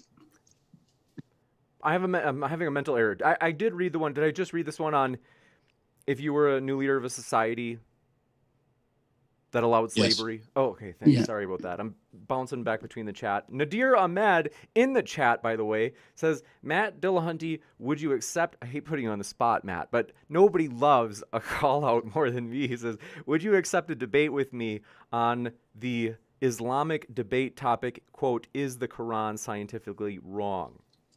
Well, we don't have to put you on the spot, but I will say that sounds interesting. So anyway, Will Turman says, why did God allow the Bible to be so convoluted, Converse? Yeah, I mean, so that's kind of why I gave that whole thing from the beginning, and that's why I said, look, might sound like bloviation, right? Like, and just irrelevant. But the reason is because God ordered the world and he saw that it was good, right? Then he completed it with mankind, right? When man fell, the things that weren't allowed for previously, now we're starting to be allowed for because of their condition. So, for example, eating meat was allowed for example, right? The king was eventually allowed for. Christine Hayes has a lecture series where she does this, where she goes through all of it's not the Yale lecture series, it's a different, where she goes through all these different things that is said that like, oh, you don't need a king. This isn't something that you need. This isn't good, whatever. And it is eventually allowed for just to come back and say like, they don't need a king or whatever. Right? You got it. And then this one, Nadir Ahmed as well, says atheists have, let's see. Okay, just smack talk. Rad Crab says contender. Does it by chance feel awkward trying to rationalize the endorsement of slavery while being white? No, because I would never try and rationalize the endorsement of slavery. Like that's not what I'm doing. In fact, I'm saying that the people who were, back in those times were so barbaric, right? That like Christ said, because of the hardness of their hearts, they had certain laws given to them, just because of how barbaric they were, for example. And so I would never try to rationalize slavery or something like that. You got it. And then being white, one more thing about that is being white has nothing to do with it, right? Like, so for example, Frederick Douglass talked about Christians who were fake for endorsing slavery. And then the other thing is like, that's the genetic fallacy, right? To say like, oh, well, why should a man get to speak about abortion, or why should white people get to speak about slavery, or why should, it's like turn it around to say, oh, should black people not be able to speak on white issues? Of course not. That's just a genetic fallacy. This one coming in from Nadir. Oh, sorry. I was just going to say, and to be credited, Converse did say that he would try to eliminate slavery by time limiting it, which is more than what the Bible did, not quite as much as I would do. So. This one coming in from Nadir. Oh, we got that one. John, this one for you, Matt. I think this must be, they don't say it, but they say Exodus 21:16. I'm guessing they just want your opinion on it. They say, quote, whoever steals a man and sells him, and anyone found in possession of him shall be put to death. Yeah, that's about stealing a man. It's not about slavery. You could be stealing a slave. You could be stealing a free person and then trying to sell them into slavery. That's about trafficking in humans illegally. This is outside the law. You can traffic in humans legally because it says you shall buy your slaves from the heathen that surround you. It even talks about prices for some of them. So that passage in 21:16 is about man stealing. And even in antebellum South slavery, man stealing was still illegal. You couldn't go steal somebody else's slaves. You got it. It's not a verse against slavery. This one coming in from, appreciate your question, Karag Nightwolf says, does the Bible promote slavery? The Christian says no, yet Ephesians 6:5 says, slaves, obey your earthly masters with deep respect and fear. Serve them sincerely as you would serve Christ. Converse. Okay. Sorry. Ephesians 6:5, right? That verse is used throughout multiple letters in the New Testament. It's used by Paul multiple times. It's also used by, I want to say, Peter. As pointed out by, I said this earlier, like about Tom Holland did a talk about this where he talks about the treatment and the time period. So a servant that, was having something really bad done to them, for example, right? But they weren't able to free themselves, right? Because they owed, like they might have been a criminal that owed on a debt, or they might have been whatever the case, right? And so when Paul says free yourself if you can, but if not, obey your masters, whatever, he's saying that like, look, this isn't going to reflect on you morally. This isn't something that's going to, you're actually like trying to do this act or whatever. But, if he's wrong about that, feel free to let me know. You got it, Dan. Thank you very much for this question. Dan Shire says, so God rained fire and brimstone because people sinned and wiped out humans in a flood, but he needs to, quote unquote, ease us out of slavery to avoid chaos. Yeah, so for example, with the verse given about Sodom and Gomorrah, I believe that's Genesis chapter 19. Abraham specifically argues with him, like, hey, if there are righteous people there, are you going to destroy the city? And he argues him down to 10 people. There's righteous people there, you're going to destroy the city? And God says, no, for the sake of the righteous people, I will not destroy the city. And then he destroys it. So if you're going to say that, like, if you're God and you're using people to bring about the seed or the savior, right? Then, okay, well, let's just destroy them. Well, no, right? Because the goal is to get to the seed. But in the meantime, as Paul says, because of transgressions, add a regulation or a law to them to limit their sin. Gotcha. I am still seeing people in the chat saying it's hard to hear you. If you're able to just move closer to the mic further yet. Sorry, I'm not sure. This one really close. And John Yen says, in a fallen world, there is slavery, so God regulates it. But there's also murder, theft, and coveting, yet those are just straight up prohibited instead of being regulated. Why? Well, when it says the covetousness, right, for example, list the servants with it. It says don't covet the servants of your neighbors, right? So that's in with that one, for example. What was the other part? I'm sorry. They had said, given that there's theft and murder and all these things, those are straight up prohibited. And so why is it that slavery isn't also straight up prohibited rather than regulated? Yeah. So, for example, Abraham was allowed to, he lied about his wife. There are many things that were allowed for. Jacob was obviously not a great person. He done many things like stole the birthright or the inheritance right from his older brother, for example, and so forth. Like God did allow for all these things in their time, right? But yeah, by the time they come out of Egypt and they had been under the Egyptians for 400 something years or whatever, right? That's like if we were under American capitalism for not even 300 years. But if you were to try and come in now and regulate capitalism by saying stop it today, like you can't just do that because the whole economy would just collapse and people would, it'd be terrible. So you have to regulate it. Cassian says, converse, how is quoting the actual book that you're supposed to be debating about rhetoric? I'm really confused with your argument here. Matt, let's see. They said, I'm a huge fan, and let's see. That's helpful. They said, thanks for keeping it on topic. But Converse will give you a chance to respond on how is quoting the actual book you're supposed to be debating rhetoric? Yeah, good question.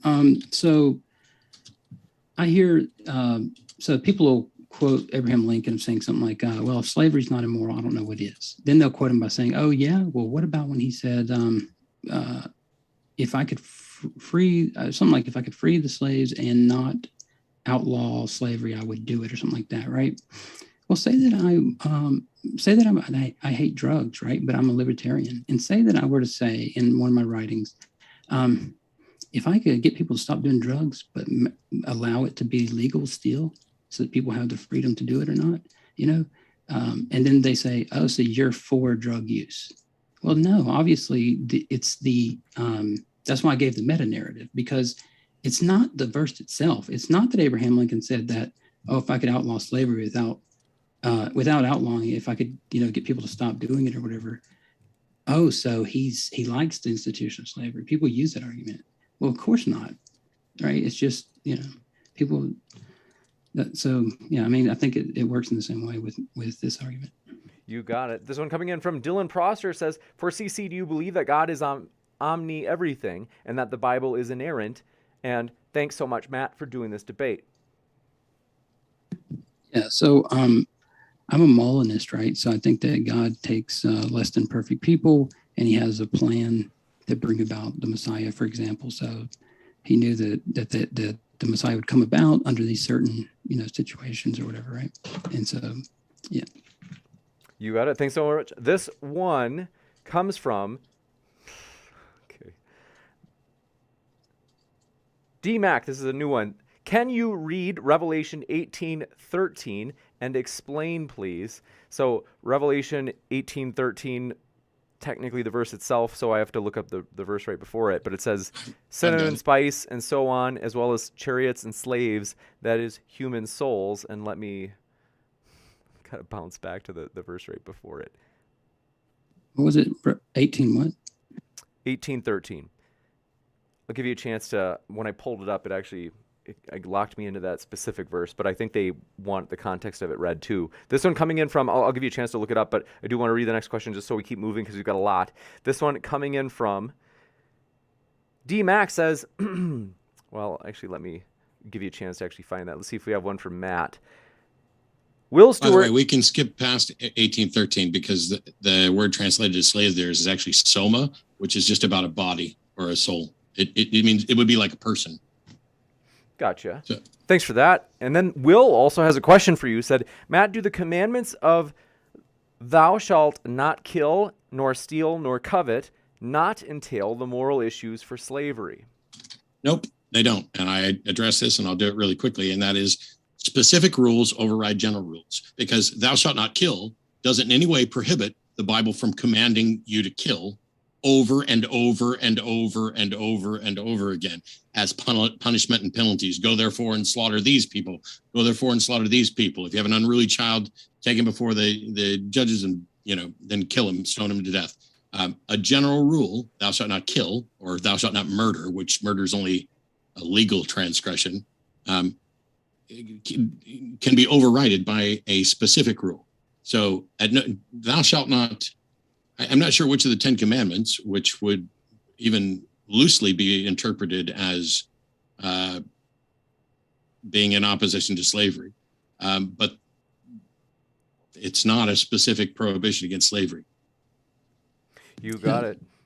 This one coming in from Thatalian Guy. Let me know if I pronounced it right. Thanks for your question. It says, throughout the Bible, God has no problem telling people what he thinks is evil, such as other religions or people having sexual relations with their own sex. And why isn't slavery on the list, Converse?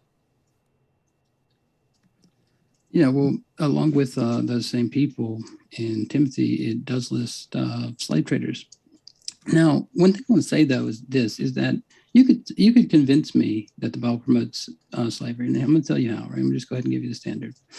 You have to have a solid hermeneutic, though, throughout Scripture. So when you come up to things like Paul saying, like, hey, look, if you can free yourself, so forth, and like all these things, right, about the law being a burden and slavery and a yoke on your neck, and, we're free from that. We got our freedom in Christ, and he came to set us free from the law, all these things. It was added to the transgressions. When you read Christ and you say, when he says, something like, well, you were given, the law about divorce because of the hardness of your heart, for example, so forth, all of these things. And then he talks about eye for an eye, tooth for tooth from the Old Testament, and says, but I say this, if you can give me a hermeneutic where you can read, because this is an internal critique of the Bible. So if you can give me a hermeneutic where you can read everything all the way through and read all those verses and then say, yeah, but it still says this in Leviticus. Like, I need to know how to, internally view all of those other verses. You got it. And this one coming in from JT Alistair says, in Deuteronomy 20:10 through 18, God commands the Israelites to enslave the people of faraway cities. He doesn't just allow it, he commands it. Now what, Converse contender? Sorry, can you give me the verse again? They said in Deuteronomy 20:10 through 18.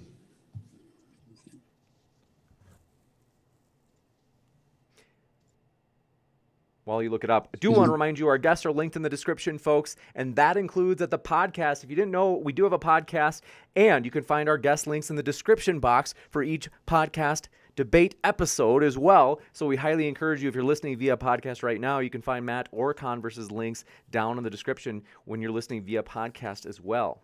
Go ahead, Converse. Okay, so this says that, well, can you read that one more time? Because I wanted to hear specifically how he said the first part of it. They said in Deuteronomy 20:10 through 18, God commands the Israelites to enslave the people of faraway cities. He doesn't just allow it, he commands it. Okay, he doesn't just allow it, he commands it, right? All right, so it says, for example, sorry, there's somebody at my front door. Nope. It says in verse 10, when you draw near to a city to fight against it, offer terms of peace to it. And if it responds to you peaceably and it opens up to you, then all the people who are found in there shall be your laborers for you and shall serve you. But if it makes no peace with you, wage war against them, and you shall besiege it. And so if you're just saying that, like, oh, he commands that you have to this is, you have to do slave, have them as your slaves or whatever, right? This is the same thing that happened in every case of war, even up until modern times, right? After World War I, Germany owed $1 billion to Europe and had to work to pay off that debt. Same thing after all the wars, right? When you war, you have to expend, if you just look up the amount of horses and the amount that they take to eat per day by the ton and all the other things, to go up against somebody in war is not a cost efficient thing. So whoever you're battling against or whatever is going to, so that's the same thing that happened with Germany and other countries, of course. So strange. I mean, I haven't had a question of it, but you said that you give us a standard for proving it, and you wanted a solid hermeneutic that would allow you to read through the whole Bible and then go back and say, but it still says this in Leviticus. I think I could give that easily, where not a jot or tittle of the law will change, where Jesus is the primary and not Paul. Let God be true and every man a liar. Every bit of scripture is useful for instruction. But somebody just pointed out, and I skipped past Deuteronomy 20 because I didn't even view that as a direct command to enslave. And so here's a passage where the Bible actively promotes, in the sense of instructing someone to enslave somebody else. And your response isn't, well, clearly the Bible promotes slavery. Your response is, this is what happened in every war. After all, we need to feed our horses. Wars are expensive. All of that is irrelevant. All of those are red herrings to whether or not the Bible promotes slavery in those passages. Yeah. So, all right. So number one is, I don't know what that had to do with the hermeneutical principle to, go all throughout scripture, right? But the second thing is that it's, if you're warring with a city, if you're just going to say that, like, when Moses tells them here that to offer peace terms, and if it opens up to you, then they're allowed to be your laborers, then and they shall serve you. But if it makes no peace with you, then war against them. Then are you just saying that, like, we shouldn't have done this in modern times, and we shouldn't have? No, I'm saying the Bible promotes slavery. That is a passage that promotes slavery. And you, rather than acknowledging it promotes slavery, you're just like, well, this is what happened in war. Nobody cares if it's what happens in war. Nobody cares why it happened. No, it's irrelevant why it happened. It's irrelevant if it happened all the time. The subject of this debate is, does the Bible promote slavery? And you read verses that expressly promote slavery, and you waved it away with another red herring. Yeah, I see what you're saying, right? So first of all, I don't see how this is a red herring. But second of all, when you have, how is that a red herring? A red herring is when you cite something irrelevant to distract from the fact. The fact is that passage promotes slavery. I asked a question. The fact is I said, I'm telling you what a red herring is. Do you want to know what it is? No, you don't. I'm telling you where you're wrong. I specifically said, are you saying this? And then you clarified. Just to be sure, we get to hear from each of you. Yeah, go ahead. Sorry. I'm done. Okay. So whenever you said, all I did was ask you, so are you saying that this in modern times, blah, blah, blah, and you said no. If I ask you to clarify, that's not a red herring by definition. You said that what I say, you said, I don't understand how that's a red herring or what a red herring is. And I went to explain it to you.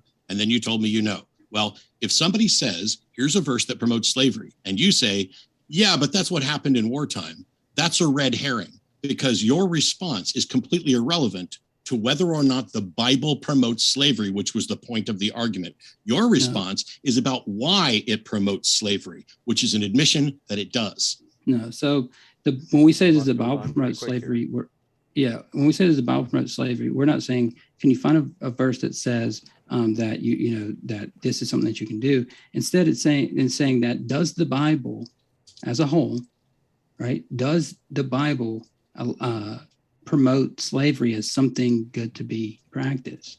When you say that, promotion. That's not the subject of the debate. That is the dishonest reframe. Well, let me finish. When you say promotion is just like, it's just like, allowing for it to happen or whatever. No, promotion is actively encouraging the thing to be as good. You don't promote something that's wrong. That's not true. This one coming in from, we only have 2 more questions. Wizard of Frabaz says, tacit consent is kind of equal to endorsing converse. What are your thoughts? Sorry, what was it equal?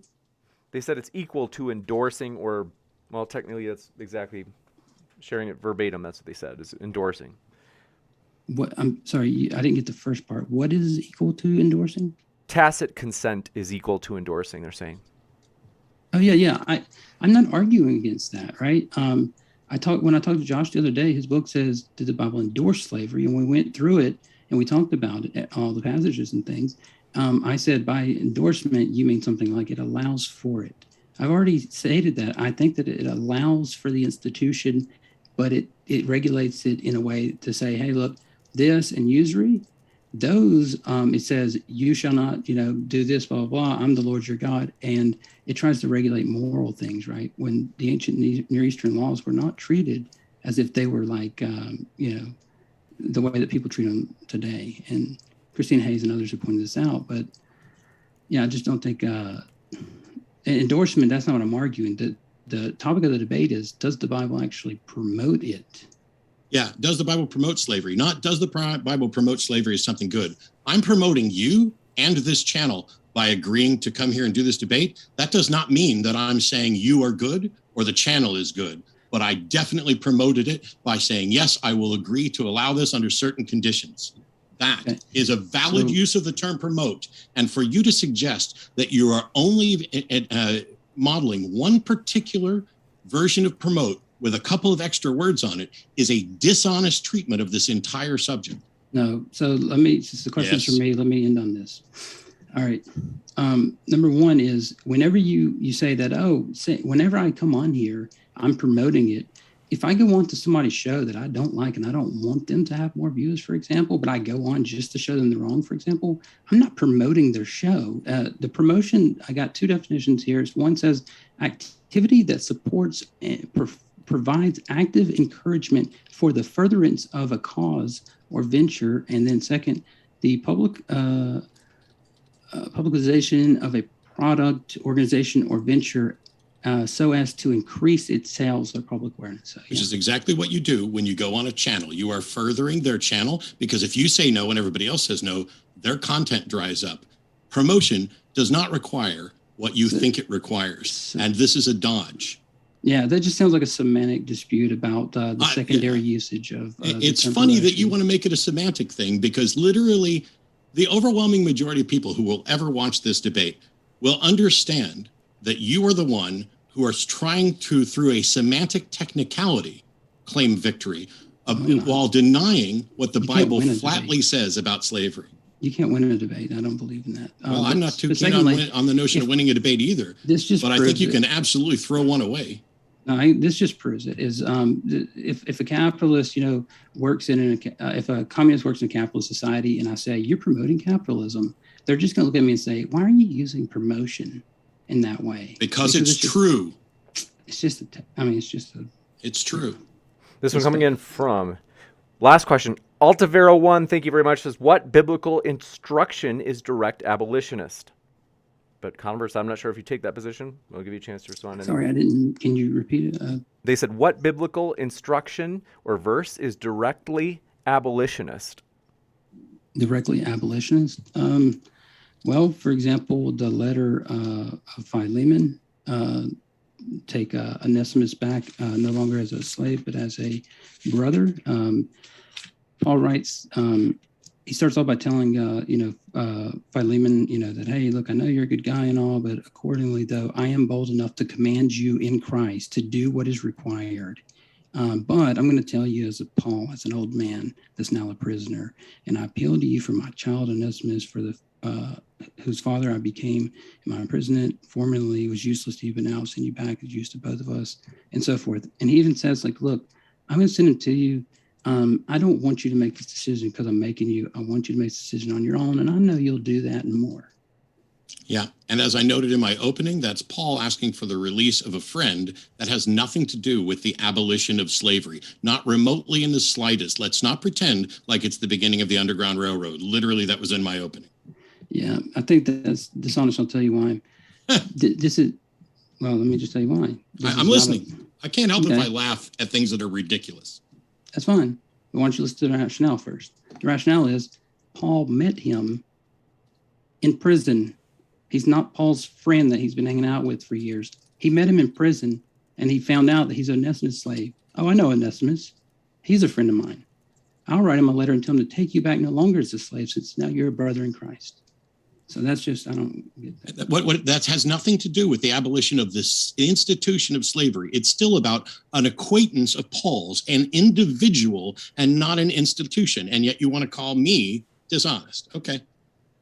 Well, you specifically said this was one of his friends, and now you say an acquaintance. So you don't think they were friends after being in prison? You don't think that after being in prison and saying, I would like my other friend to treat this person as a brethren and not as a slave. You don't think that's a thing a friend would do? I mean, about picking nits. In order to just win a point, you're going to suggest that Paul wasn't friends with them.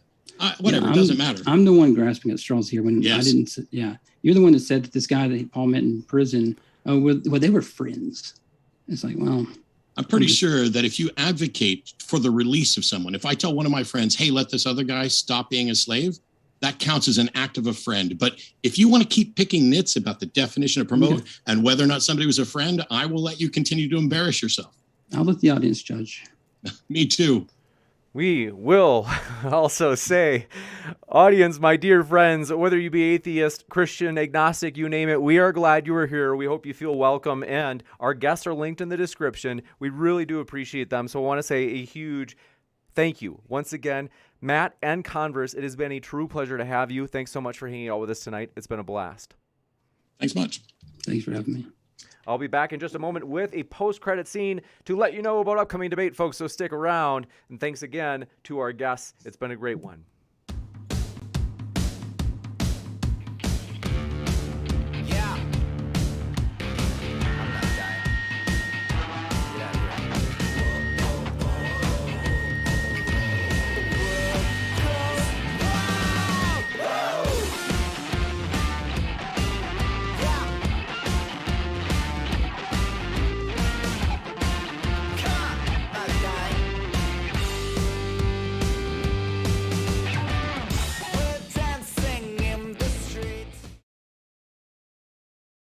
My dear friends, look at my face. Do you see how happy I am? Well, I want to say it has been a lively one. It has been a fun one. We love that, these guys are passionate. Don't worry, I'm going to shrink this. You don't want to see this close up of my mug. But I do want to say we do appreciate our guests so much that it absolutely was lively. And that's what we appreciate, is that these are passionate guys. And so I really do want to say thanks again to Matt and to Converse. And you guys, I am just thrilled. It's honestly been such a fun time doing this channel, and we are just getting started. In terms of modern day debate, we have a lot of big plans, my friends. In particular, let me tell you about a couple of them right now. One is we are excited to host more Muslim versus atheist debates. A lot of people have let us know, in addition to, don't get me wrong, Christian versus atheist is fun, but a lot of people have been telling me, hey, we really do enjoy the Muslim versus atheist debates, and so that's something we really do want to have more of. That feedback helps us a lot, and want to say we are glad you are here, no matter what walk of life you're from.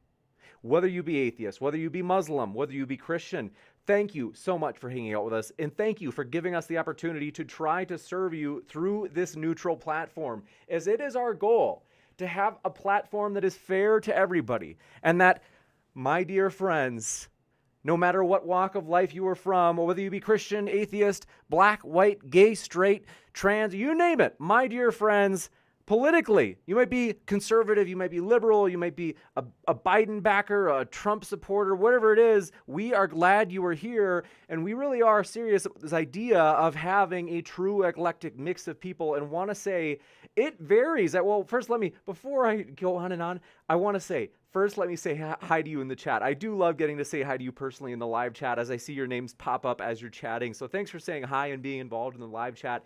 Wizard of Frabaz, good to see you, as well as Mac D and Augurer, as well as Sadie Marie Jones and Ender Wiggin. Also, Christian Pride, glad you were here, as well as white girl with Instagram black screen. I don't know what that means, but we're glad you're here, as well as Ball Diablo and Search for Truth. And Ace, A-C-C-O, is the CO for Colorado. Did you know I live in Colorado? I always get excited when you have, because I saw Colorado Biker was here earlier. I actually got to meet him in person, which is fun. And so I do love getting to meet people that we get to see in the live chat and then getting to meet in real person. And I have to tell you, we are excited about a huge conference. The pieces are moving in place. It's technically still brainstorming, but we are very serious about it. A huge in-person debate conference in January. We are brainstorming on how we can do this, where we would do it, what debates we would have, which guests. It is going to be huge, though, and so maybe I'll get to meet you there as well. If a lot of viewers, for example, Chris Gammon and others, are actually living in Texas, and so we probably will do it in Texas. It's still, like I said, being decided, but want to say hello, Benjamin Springer, as well as What is Truth? Thanks for coming by, as well as Amanda. Glad you are here. Thanks for your support. Seriously, it means a lot, Amanda. And thanks, Brooke Sparrow, as well as the other mods. Hannah, we do appreciate all of you, and so thanks for being here, as well as Pyro Atom Bomb. Thanks for coming by. We are glad you're with us, as well as Daryl Frost and Oliver Catwell. Good to see you again, since there always seems to be some tense passion when Matt is debating, but always enjoyable. I enjoyed as well, and that's true. Matt is a passionate guy, and I know that Converse sounded like he didn't sound passionate because I don't know. He didn't tell me, but I'm guessing there was maybe somebody like in the next room above him or next door that was trying to sleep or something. I don't know. I know that he's in a time zone east of me, so it's later. It's 9 p.m. for me in Mountain Time. For Matt, it's 10, if I remember right. Yeah, that's right. And then Converse, I think, is Eastern, so it might have been 11 p.m. by the end of this. So, but yes, we do appreciate both of our guests' passion, even though, like I said, it seems like maybe you're like, is he passionate? It's like an ASMR session. By the way, why do people get a rise out of the idea of ASMR? Is ASMR just where you like whisper and you talk to people and you're just like, hey, everybody, I'm really glad you're here. Or is there some sort of like weird sexual thing about it? I don't know if there is. I don't suggest there is, but for some reason, when you bring up ASMR, people, it like gets a rise out of people. David Friskin, and that was not, okay. David Friskin, glad to see you, as well as Milk Bone, thanks for coming by, as well as Filipino Skeptic, and Matt C, thanks for coming by. And Louis Giles, thanks for coming by. I see you there in the old chat saying hello, as well as, hold on, well, the chat's moving fast. Says, let's see. Didn't I see? Oh, that said, let's see. Great show. I completely agree. And all credit to the guests. We do appreciate them. As well as Fox Populi says, smash that like button, everybody. And I couldn't agree more. Do smash the like button. And I also have to tell you about this. You might be listening right now and you're like, you know what? I like this debate. I didn't get to catch all of it. James, is there a way that I can hear all of it? And, you might be thinking, if you're like me, I only have limited data. So when I'm like driving around, for example, I actually don't use too much data. I try not to. The reason being is if I can download something, I'll just listen to it that way. And that way I'm not using my data, because I think it's like, I got 3 gigs a month, 4, I can't remember. I think it's 3. But long story short, you might be wondering, can I listen to this another way? Well, here's one you can, is we have our podcast, and I'm putting it in the live chat. So that way right now you can click on it. I'm pinning it to the top of the chat, and we always put our debates, including this one, on the podcast within 24 hours of the show. So that's really important. Is you might be thinking like, hey, it'd be kind of cool to listen to this, and I only caught the last half. How can I listen to it? And I'm like, well, tomorrow morning we'll already have it on there before noon. That's for sure my goal. And that way you can listen to it that way. Hey.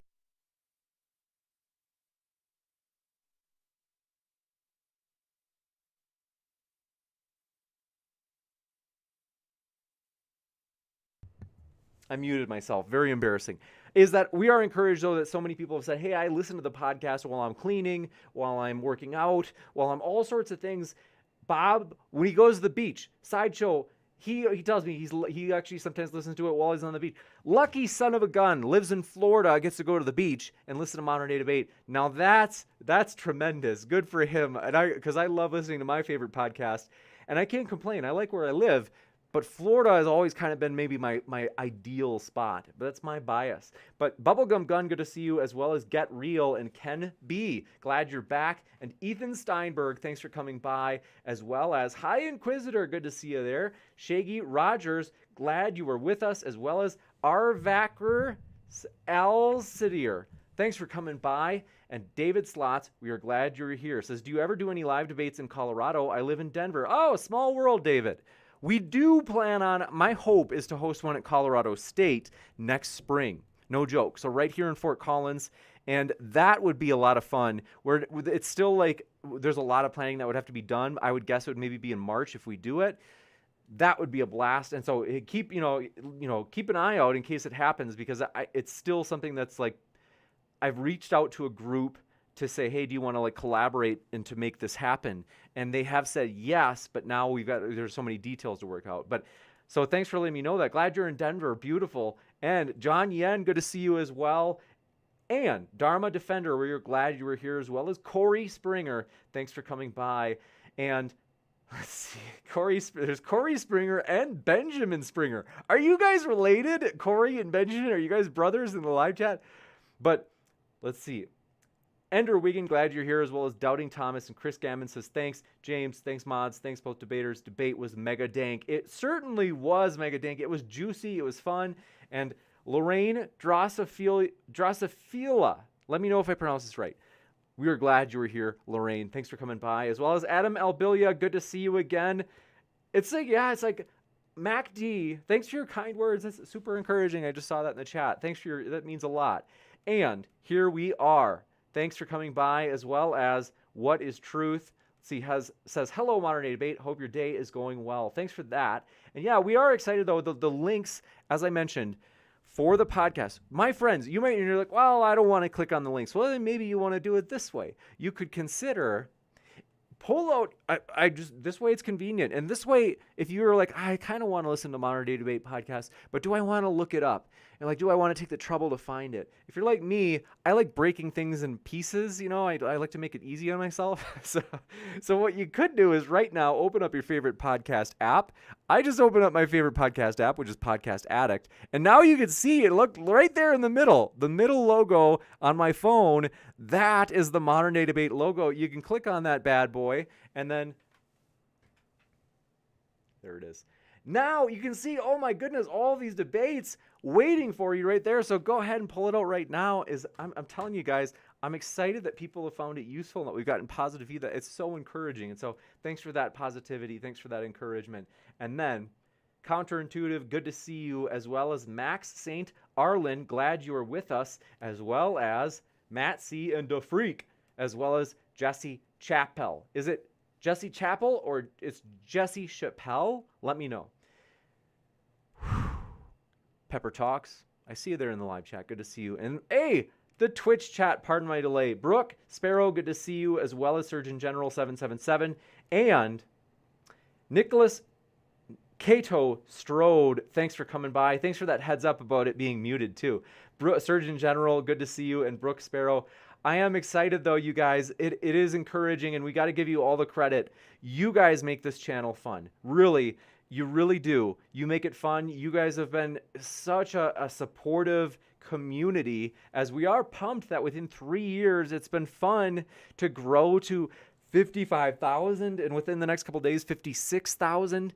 And we are determined. We're on a march by the end of this year to get beyond 60,000 subscribers, and then by the end of 2022 to get beyond 100,000 subscribers. We are absolutely determined. We are absolutely optimistic, enthusiastic about pursuing the vision of providing a level playing field so that everybody has their chance to make their case on a neutral platform. That is our goal, and our goal is also to be YouTube's kind of most respected neutral platform that people say, hey, that platform will give you a fair shake no matter what your position. Someday we want it to be the case that maybe Mr. Beast and PewDiePie are debating on Twitter, and they say, you know what, let's take this to video. Is there someone who would be a third party who could moderate for us, who's known for being fair? Our goal is that people would know us so well in the YouTube world that they would respond in tweets with our handle over and over and over saying, hey, Modern Day Debate is a fair channel. They'll give you a fair shake. We will get there. It's not just an idea. That is the vision we're pursuing, and we're going to get there. And we want to say thank you for making that possible. Thank the debaters for making that possible. We're determined, and we have these values, common shared values that no matter what walk of life we are from, Christian, atheist, Muslim, you name it, everybody wants the deep questions of life discussed on a level playing field. They want it to be fair. And so that is absolutely important to us. That's one of our core values that we stick to and we always will stick to. And that's why we have said we will never put out a video, for example, that says like, oh man, look at how this person just had such terrible arguments, or oh wow, this person was such a jerk, or that's not our style. Our style is we always want to be neutral, objective, and I'll be honest, we're not perfect. Sometimes we do have a bias, that's true, but the fact that we're willing to admit it and be open to saying, hey, hold us accountable. Call it out. If you think that we're looking like we're trying to show favorites, call us out, because that is a good thing. That helps us to actually stick to that value, knowing that there's that accountability where we're going to strive for objectivity, even though, we are human, and so it won't be perfect. In small ways, we might have biases, but like I said, we are happy to have people call us out, and we want to acknowledge it, because there's something that for me, I'm just like, I'm not going to sit up here and be like, oh, no, like we're fully neutral. We never show a bias. Like, no, we probably do. Maybe subconsciously or something, kind of you have a preference or something. So that's something that we want to eliminate. And the only way you can eliminate it is if you first admit it's there, right? Because if you don't think it's there, you're not going to try to eliminate it because you don't think it exists. And so that for us is important. Another value, we want everybody to feel welcome. We really do. And we hope your day is made better by this channel. We really do mean that. Is that we have these shared beliefs, these shared morals, in the sense that, like I said, we want everybody to be treated fairly, and we really do want to be a community that supports people, that people would say, hey, I actually feel like there's an emotional connection here where actually people care about me. I remember this is back in January, and it still sticks with me, is that a woman had mentioned in a live chat after a debate, I think maybe it was even after a debate where we had Matt on back in January, where a woman had mentioned that day her father had passed away, which is obviously heartbreaking for her, beyond heartbreaking. And for us, it was so sad to hear, because we thought, oh my gosh, that's got to be so hard. And we wanted to support her, and we tried to offer, but I was so glad that she felt comfortable and that she felt supported from because people in the chat were responding with support to her. They didn't know what her position was. They didn't know if she was Christian, if she was atheist. But they were still nonetheless like, hey, I'm so sorry to hear that it was such a bad day. That is like, I mean, that's putting it lightly. We said we're so sorry to hear about that, and our hearts go out to you. And so that for us is we do want to appeal again, like we have this shared value that we can appeal to each other, and saying, hey, we really do want to care for people regardless of what walk of life they're from. We want to strive for something greater than just tolerating somebody. We might say, hey, tolerating somebody, that's the first step, and it's only the first step. We really want to be kind to people who disagree with us, and to say, hey, somebody disagrees with me, it's certainly not the first time, it won't be the last time. It is going to be so common, but nonetheless, we're going to rise above it and say, you know what? We can nonetheless treat each other well and not hold a grudge over it, not think of each other as enemies. And I do want to encourage you to do that, my dear friends. And I know a lot of you already do a fantastic job of that. And a lot of you are like, well, I'm working on it, and great job on working on it. That's encouraging, because we really do want to support you. And speaking of, you guys, I've said this before, always want to encourage you, any sort of lack of forgiveness, any sort of resentment or anger that you have towards somebody, remember, it's not hurting them, it's only going to hurt you. Striving to let go of that, and it doesn't mean you have to forget it, and sometimes I've heard people say, but if I forgive them, I feel like I'm saying what they did was okay. sometimes they're like that, so I can't forgive them because I know it wasn't okay. And it's like, but think about it. It really isn't that you're saying that what they did was okay. In fact, it obviously implies that what they did, that you recognize that it's wrong, because you wouldn't say, I forgive you, if someone didn't do wrong to you. So for example, if someone would come up to you and they say, hello, glad to meet you. And you said, hey, hi, I'm James and I forgive you. And they're like, what? Like, why would you forgive me? I haven't done anything wrong. So to forgive someone means automatically, necessarily, it means that you actually recognize what they did was wrong. And so that's something that you kind of remind yourself, is that you're not saying it's okay, but you are letting go of any sort of that resentment or anger. And it's, like I said, you don't want to hold on to that. Don't let it eat you alive from the inside, my friends. But our Vakar, Alicidier, good to see you, as well as Frank Gerardo, says, hey, all, glad you made it, Frank. We're glad you're here. And then thanks for your super chat. Messing around, says James, you're an inspiration to act in good faith. Thanks for your kind words. Seriously, that's super encouraging. And it means a lot. It means more than you know, really. So thank you. And I am excited. I'm encouraged. You guys help me to grow in so many ways, and I'm very serious about that in terms of kind of the philosophies that we get to encounter here or hear here. Too many hears. It's so helpful to me to get to, kind of rub elbows with people, all walks of life. And that's something we've said is like ideologically, as well as whether it be black, white, gay, straight, you name it. We're glad you're here. We really do want it to be based on, paraphrasing in a very very paraphrased way, because I can't remember the exact wording verbatim, but namely that Dr. Martin Luther King had said, looking at people based on their character rather than things of like, are you, you're a Christian, huh? You're an atheist, huh? Like, okay. Like, instead saying, hey, like, I know you are, but like, I want to give you a chance. And I've got to tell you, some of the better friends I've ever had have been people in my life who were different walks of life, totally disagreed on all sorts of things, but nonetheless, they were some of my most loyal, helpful friends. And then Lenio Barcelo says, modern day debate is a great representation of the First Amendment being practiced. Thank you for that. Seriously, that's encouraging. And then Darth Revan says, start doing what moderators do and check all guests to, no matter who they are, when they break the rules you establish. I agree. And if there's anybody breaking the rules that we haven't held accountable in the chat, let me know. We do want to do that. And so, but thank you very much. Let's see, I'm trying to catch up with the chat. It's moving fast. Thanks for your support.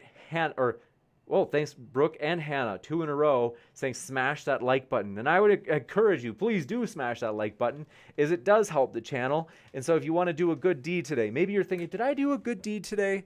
It's the end of the day, and I'm wondering, did I do one? Maybe you did. Well, hey, why not do another? Hey, if you hit that like button, it does help us as we pursue the vision that we had said of providing a neutral platform so that everybody can make their case on a level playing field, discussing these deep questions of life. And so, Justin A., good to see you, as well as Sadie Marie. Thanks for your kind words and support. And amazing. Let's see here. High Inquisitor says, calling you out on flat earth debates. I mean, really? Juicy. And we do have some flat earth debates coming up. It never ends. And then Darth Revan says, you do need to work on your moderation skills. A moderator's job is to stop needless discussion or banter in the debate, which you do not do. You allow insults to fly unchecked. Yeah, in some cases, I'm going to disagree on what a moderator's purpose is. And so, same way that people oftentimes disagree on like the purpose of a YouTube channel itself. And so we are pretty hands-off in terms of we don't want to restrict what the guests can say too much. Now, you know that everybody has a degree of like where we would draw the line. In the sense that some people would say, I'm going to draw the line if someone says if they look at somebody funny. And they're like, okay, well, we're not obviously going to do that. I know that you're not advocating for that, but I'm saying there are some people that are honestly borderline like that. And then there are some people that are like, we won't say anything no matter what. And it's like, well, we'll say something at some point, but our kind of boundary for when that is maybe different. But I'm always open to it. You can always let me know if you think that's going on. And then, let's see. Lenio Barcelo says, thanks for your kind words, Lenio. Your support means a lot. And then Stripper Liquor's right. If you did not like this debate, or if you're tired of me telling you to click the like button, hit the dislike button. It helps in the algorithm either way. Did you know that? So Zach says, thank you for being a neutral platform for these kinds of debates. I think these conversations are important. Thank you very much, Zach. Seriously, that means more than you know. And then Messing Around says, James, you're an inspiration. Thanks for your kind words. That's right. I remember seeing, thanks for that super chat as well. And then, let's see. Darth Revan, gotcha. Said, I never said restrict, but you have clear rules. That is all. No censorship at all. Just checking of people who do is all. Thanks for letting me know that. And I honestly didn't mean to represent you or misrepresent you. So I appreciate you clarifying. And then Wilmar, good to see you, as well as Bubblegum Gun. Always here, Bubblegum Gun. Boring. Thanks for coming by. I see you there in the old live chat. Kurt L, thanks for coming by. Says Muslim versus Christian. And then Insidious Vids, glad to see you. And let's see here. Muslim versus Christian is something we do want to have more often. And then Hannah Anderson says, could you please look in your ban list for General Shady and unban him? Thanks. I am happy to do that. Let me do it right now so I don't forget. So, Jessica Wyweus, am I pronouncing it right? Let me know. We're glad you're here, as well as Organic Jerk. We're glad you're here too. Thanks for being organic and a jerk. But we are pumped, you guys, as it is exciting to see Modern Day Debate. It's been a fun time here. Seriously, I enjoy this channel so much. It is a blast. There's something I wish I could do more, which is debate. You guys might wonder, maybe you're like, James, like, do you ever debate? I do have debates in the past. I used to do it back when I was like new at my program, but as I've gotten into the program, and especially as I had one faculty member not even like the fact that I moderate, I have backed off from the debates. Namely, I have, so I'm working on my PhD right now, and I did have one professor who, even just because I'm associated with the channel, just because it's, Modern Day Debate and I moderate, I host most nights, the professor said, like, they reported it to our chair in the department. It was, to me, baffling, because it was like, at that point especially, we really hadn't even had many controversial debates yet. And so for me, I was like, so I do have to be careful about that, is what I'm trying to say. And so it's been a challenge, but nonetheless, I do hope to get to debate more in the future. But as of right now, it's something that, even though, don't get me wrong, I like moderating, but the truth is debating is more, it's a little bit more engaging. In my opinion, it's more fun. Moderating is kind of almost like work in some ways. Now, I enjoy that I get to listen to the debate, but I also sometimes the debaters will say, what'd you think of my argument? And I'm like, I'm really sorry. Is that when my attention is split between the chat and then also like the question and answer list, as well as like then the bouncing around once in a while to the Twitch chat, and then keeping an eye on like OBS, because I run OBS, and then also the debate itself. Like, that's all stuff that I'm keeping an eye on during the debate, because OBS actually, the OBS Classic doesn't crash, but once in a while it will have a connection issue. So there are things like that where it's, long story short, moderating is not always, it's not as fun as debating. It is fun for me, but it's true. I think debating is more fun. So Buck McDaniel says, thank you for hosting. I always love to see Matt. And then I wish, let's see. But thanks for your kind words, Buck McDaniel. Thanks for your support. And then Brooke Chavez says, there's a question for you in Twitch chat. Thanks for letting me know that. Let's see here in the old Twitch chat. And let's see here. Brooke Sparrow says, Nunchi has a question. Could you talk about your research in psychology? I just read your bio. Yes, I'm happy to tell you. So I'm in industrial organizational psychology, which is just a fancy way of saying the psychology of work. Like, that's the best way to say it. And it's things like, how do you motivate employees? Can you use psychological tests like personality tests or intelligence tests to select the best people for the job when you're, trying to look for new people to fill positions, as well as preventing burnout or trying to alleviate burnout once it's already started, as well as leadership. So what are leadership traits?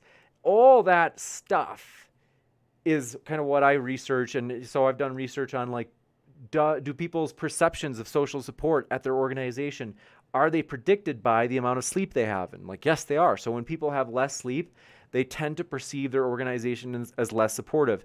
you might think that that was like, oh, well, maybe, maybe I'm not sure what would be the most intuitive explanation. It could be bi-directional.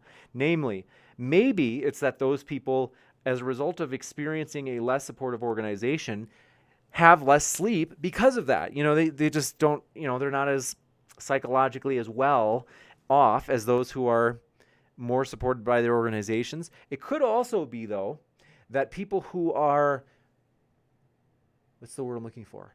Who have less sleep maybe perceive their organization as less supportive as a result of having less sleep. Because there's a lot of research that when you have less sleep, you tend to, broadly speaking, to put it roughly, you tend to look at things more negatively. You tend to have more negative perceptions and emotions. And so it might be that poorer sleep is why people, for example, tend to interpret their organization as less supportive. So that's one explanation. The research that I've done on it was not causal. It wasn't an experiment, so it's only correlational. And then I don't see any, I see General Amos.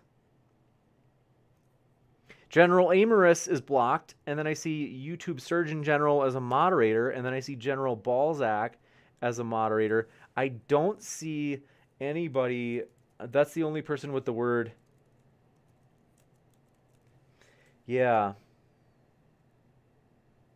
It's the only person I see in the old ban list. So I don't know I know that somebody asked me to look for that.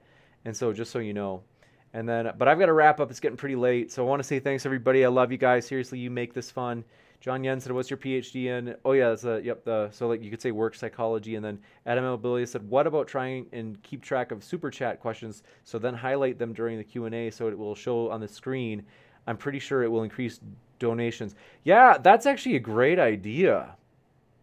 What about trying and keeping track of super chat questions to then highlight them during the Q&A? It'll increase. Yeah, that's a great idea. Let's see. I love that idea. That's cool, for real.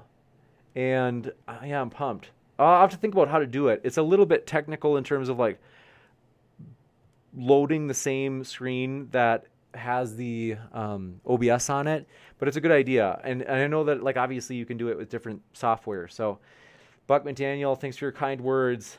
And thank you, Saito Nav, for your support. Seriously, it means a lot. And General Zod99, good to see you, as well as Canadian Catholic. Glad you were here. And then, amazing. We've got extra cool stuff though coming up. As I mentioned, that we've got a flat Earth debate next week. We've got a debate on whether or not gravity exists. We do. So that's going to be fun. We also have a debate on whether ghosts exist, as we're trying to set up a debate with a real life ghost hunter. So that is going to be really fun. You don't want to miss that, folks. Seriously. And I do love you guys. Thanks for your support. Thanks, Roger Schrum, for your support. Says, take care, James and all. Thanks for that. Appreciate that. That means a lot. And then Tippy Bear, good to see you, as well as Louis Giles and Ball Diablo, Stripper Liquor, Jessica. Thanks for coming by, as well as Darth Revan, Wilmar. Thank you guys. I love you guys, seriously. Joe Gravy, glad you made it. Thanks for coming by. I love you guys. I'm just pumped. You guys put me in a great mood. I hope you have a great rest of your night. And we are excited for, like I said, we're pretty sure we'll have 3 debates in the next week. So as I mentioned, hey, if you haven't yet, hit that subscribe button, as we have many more juicy ones to come. Thanks, everybody, and excited to see you next time.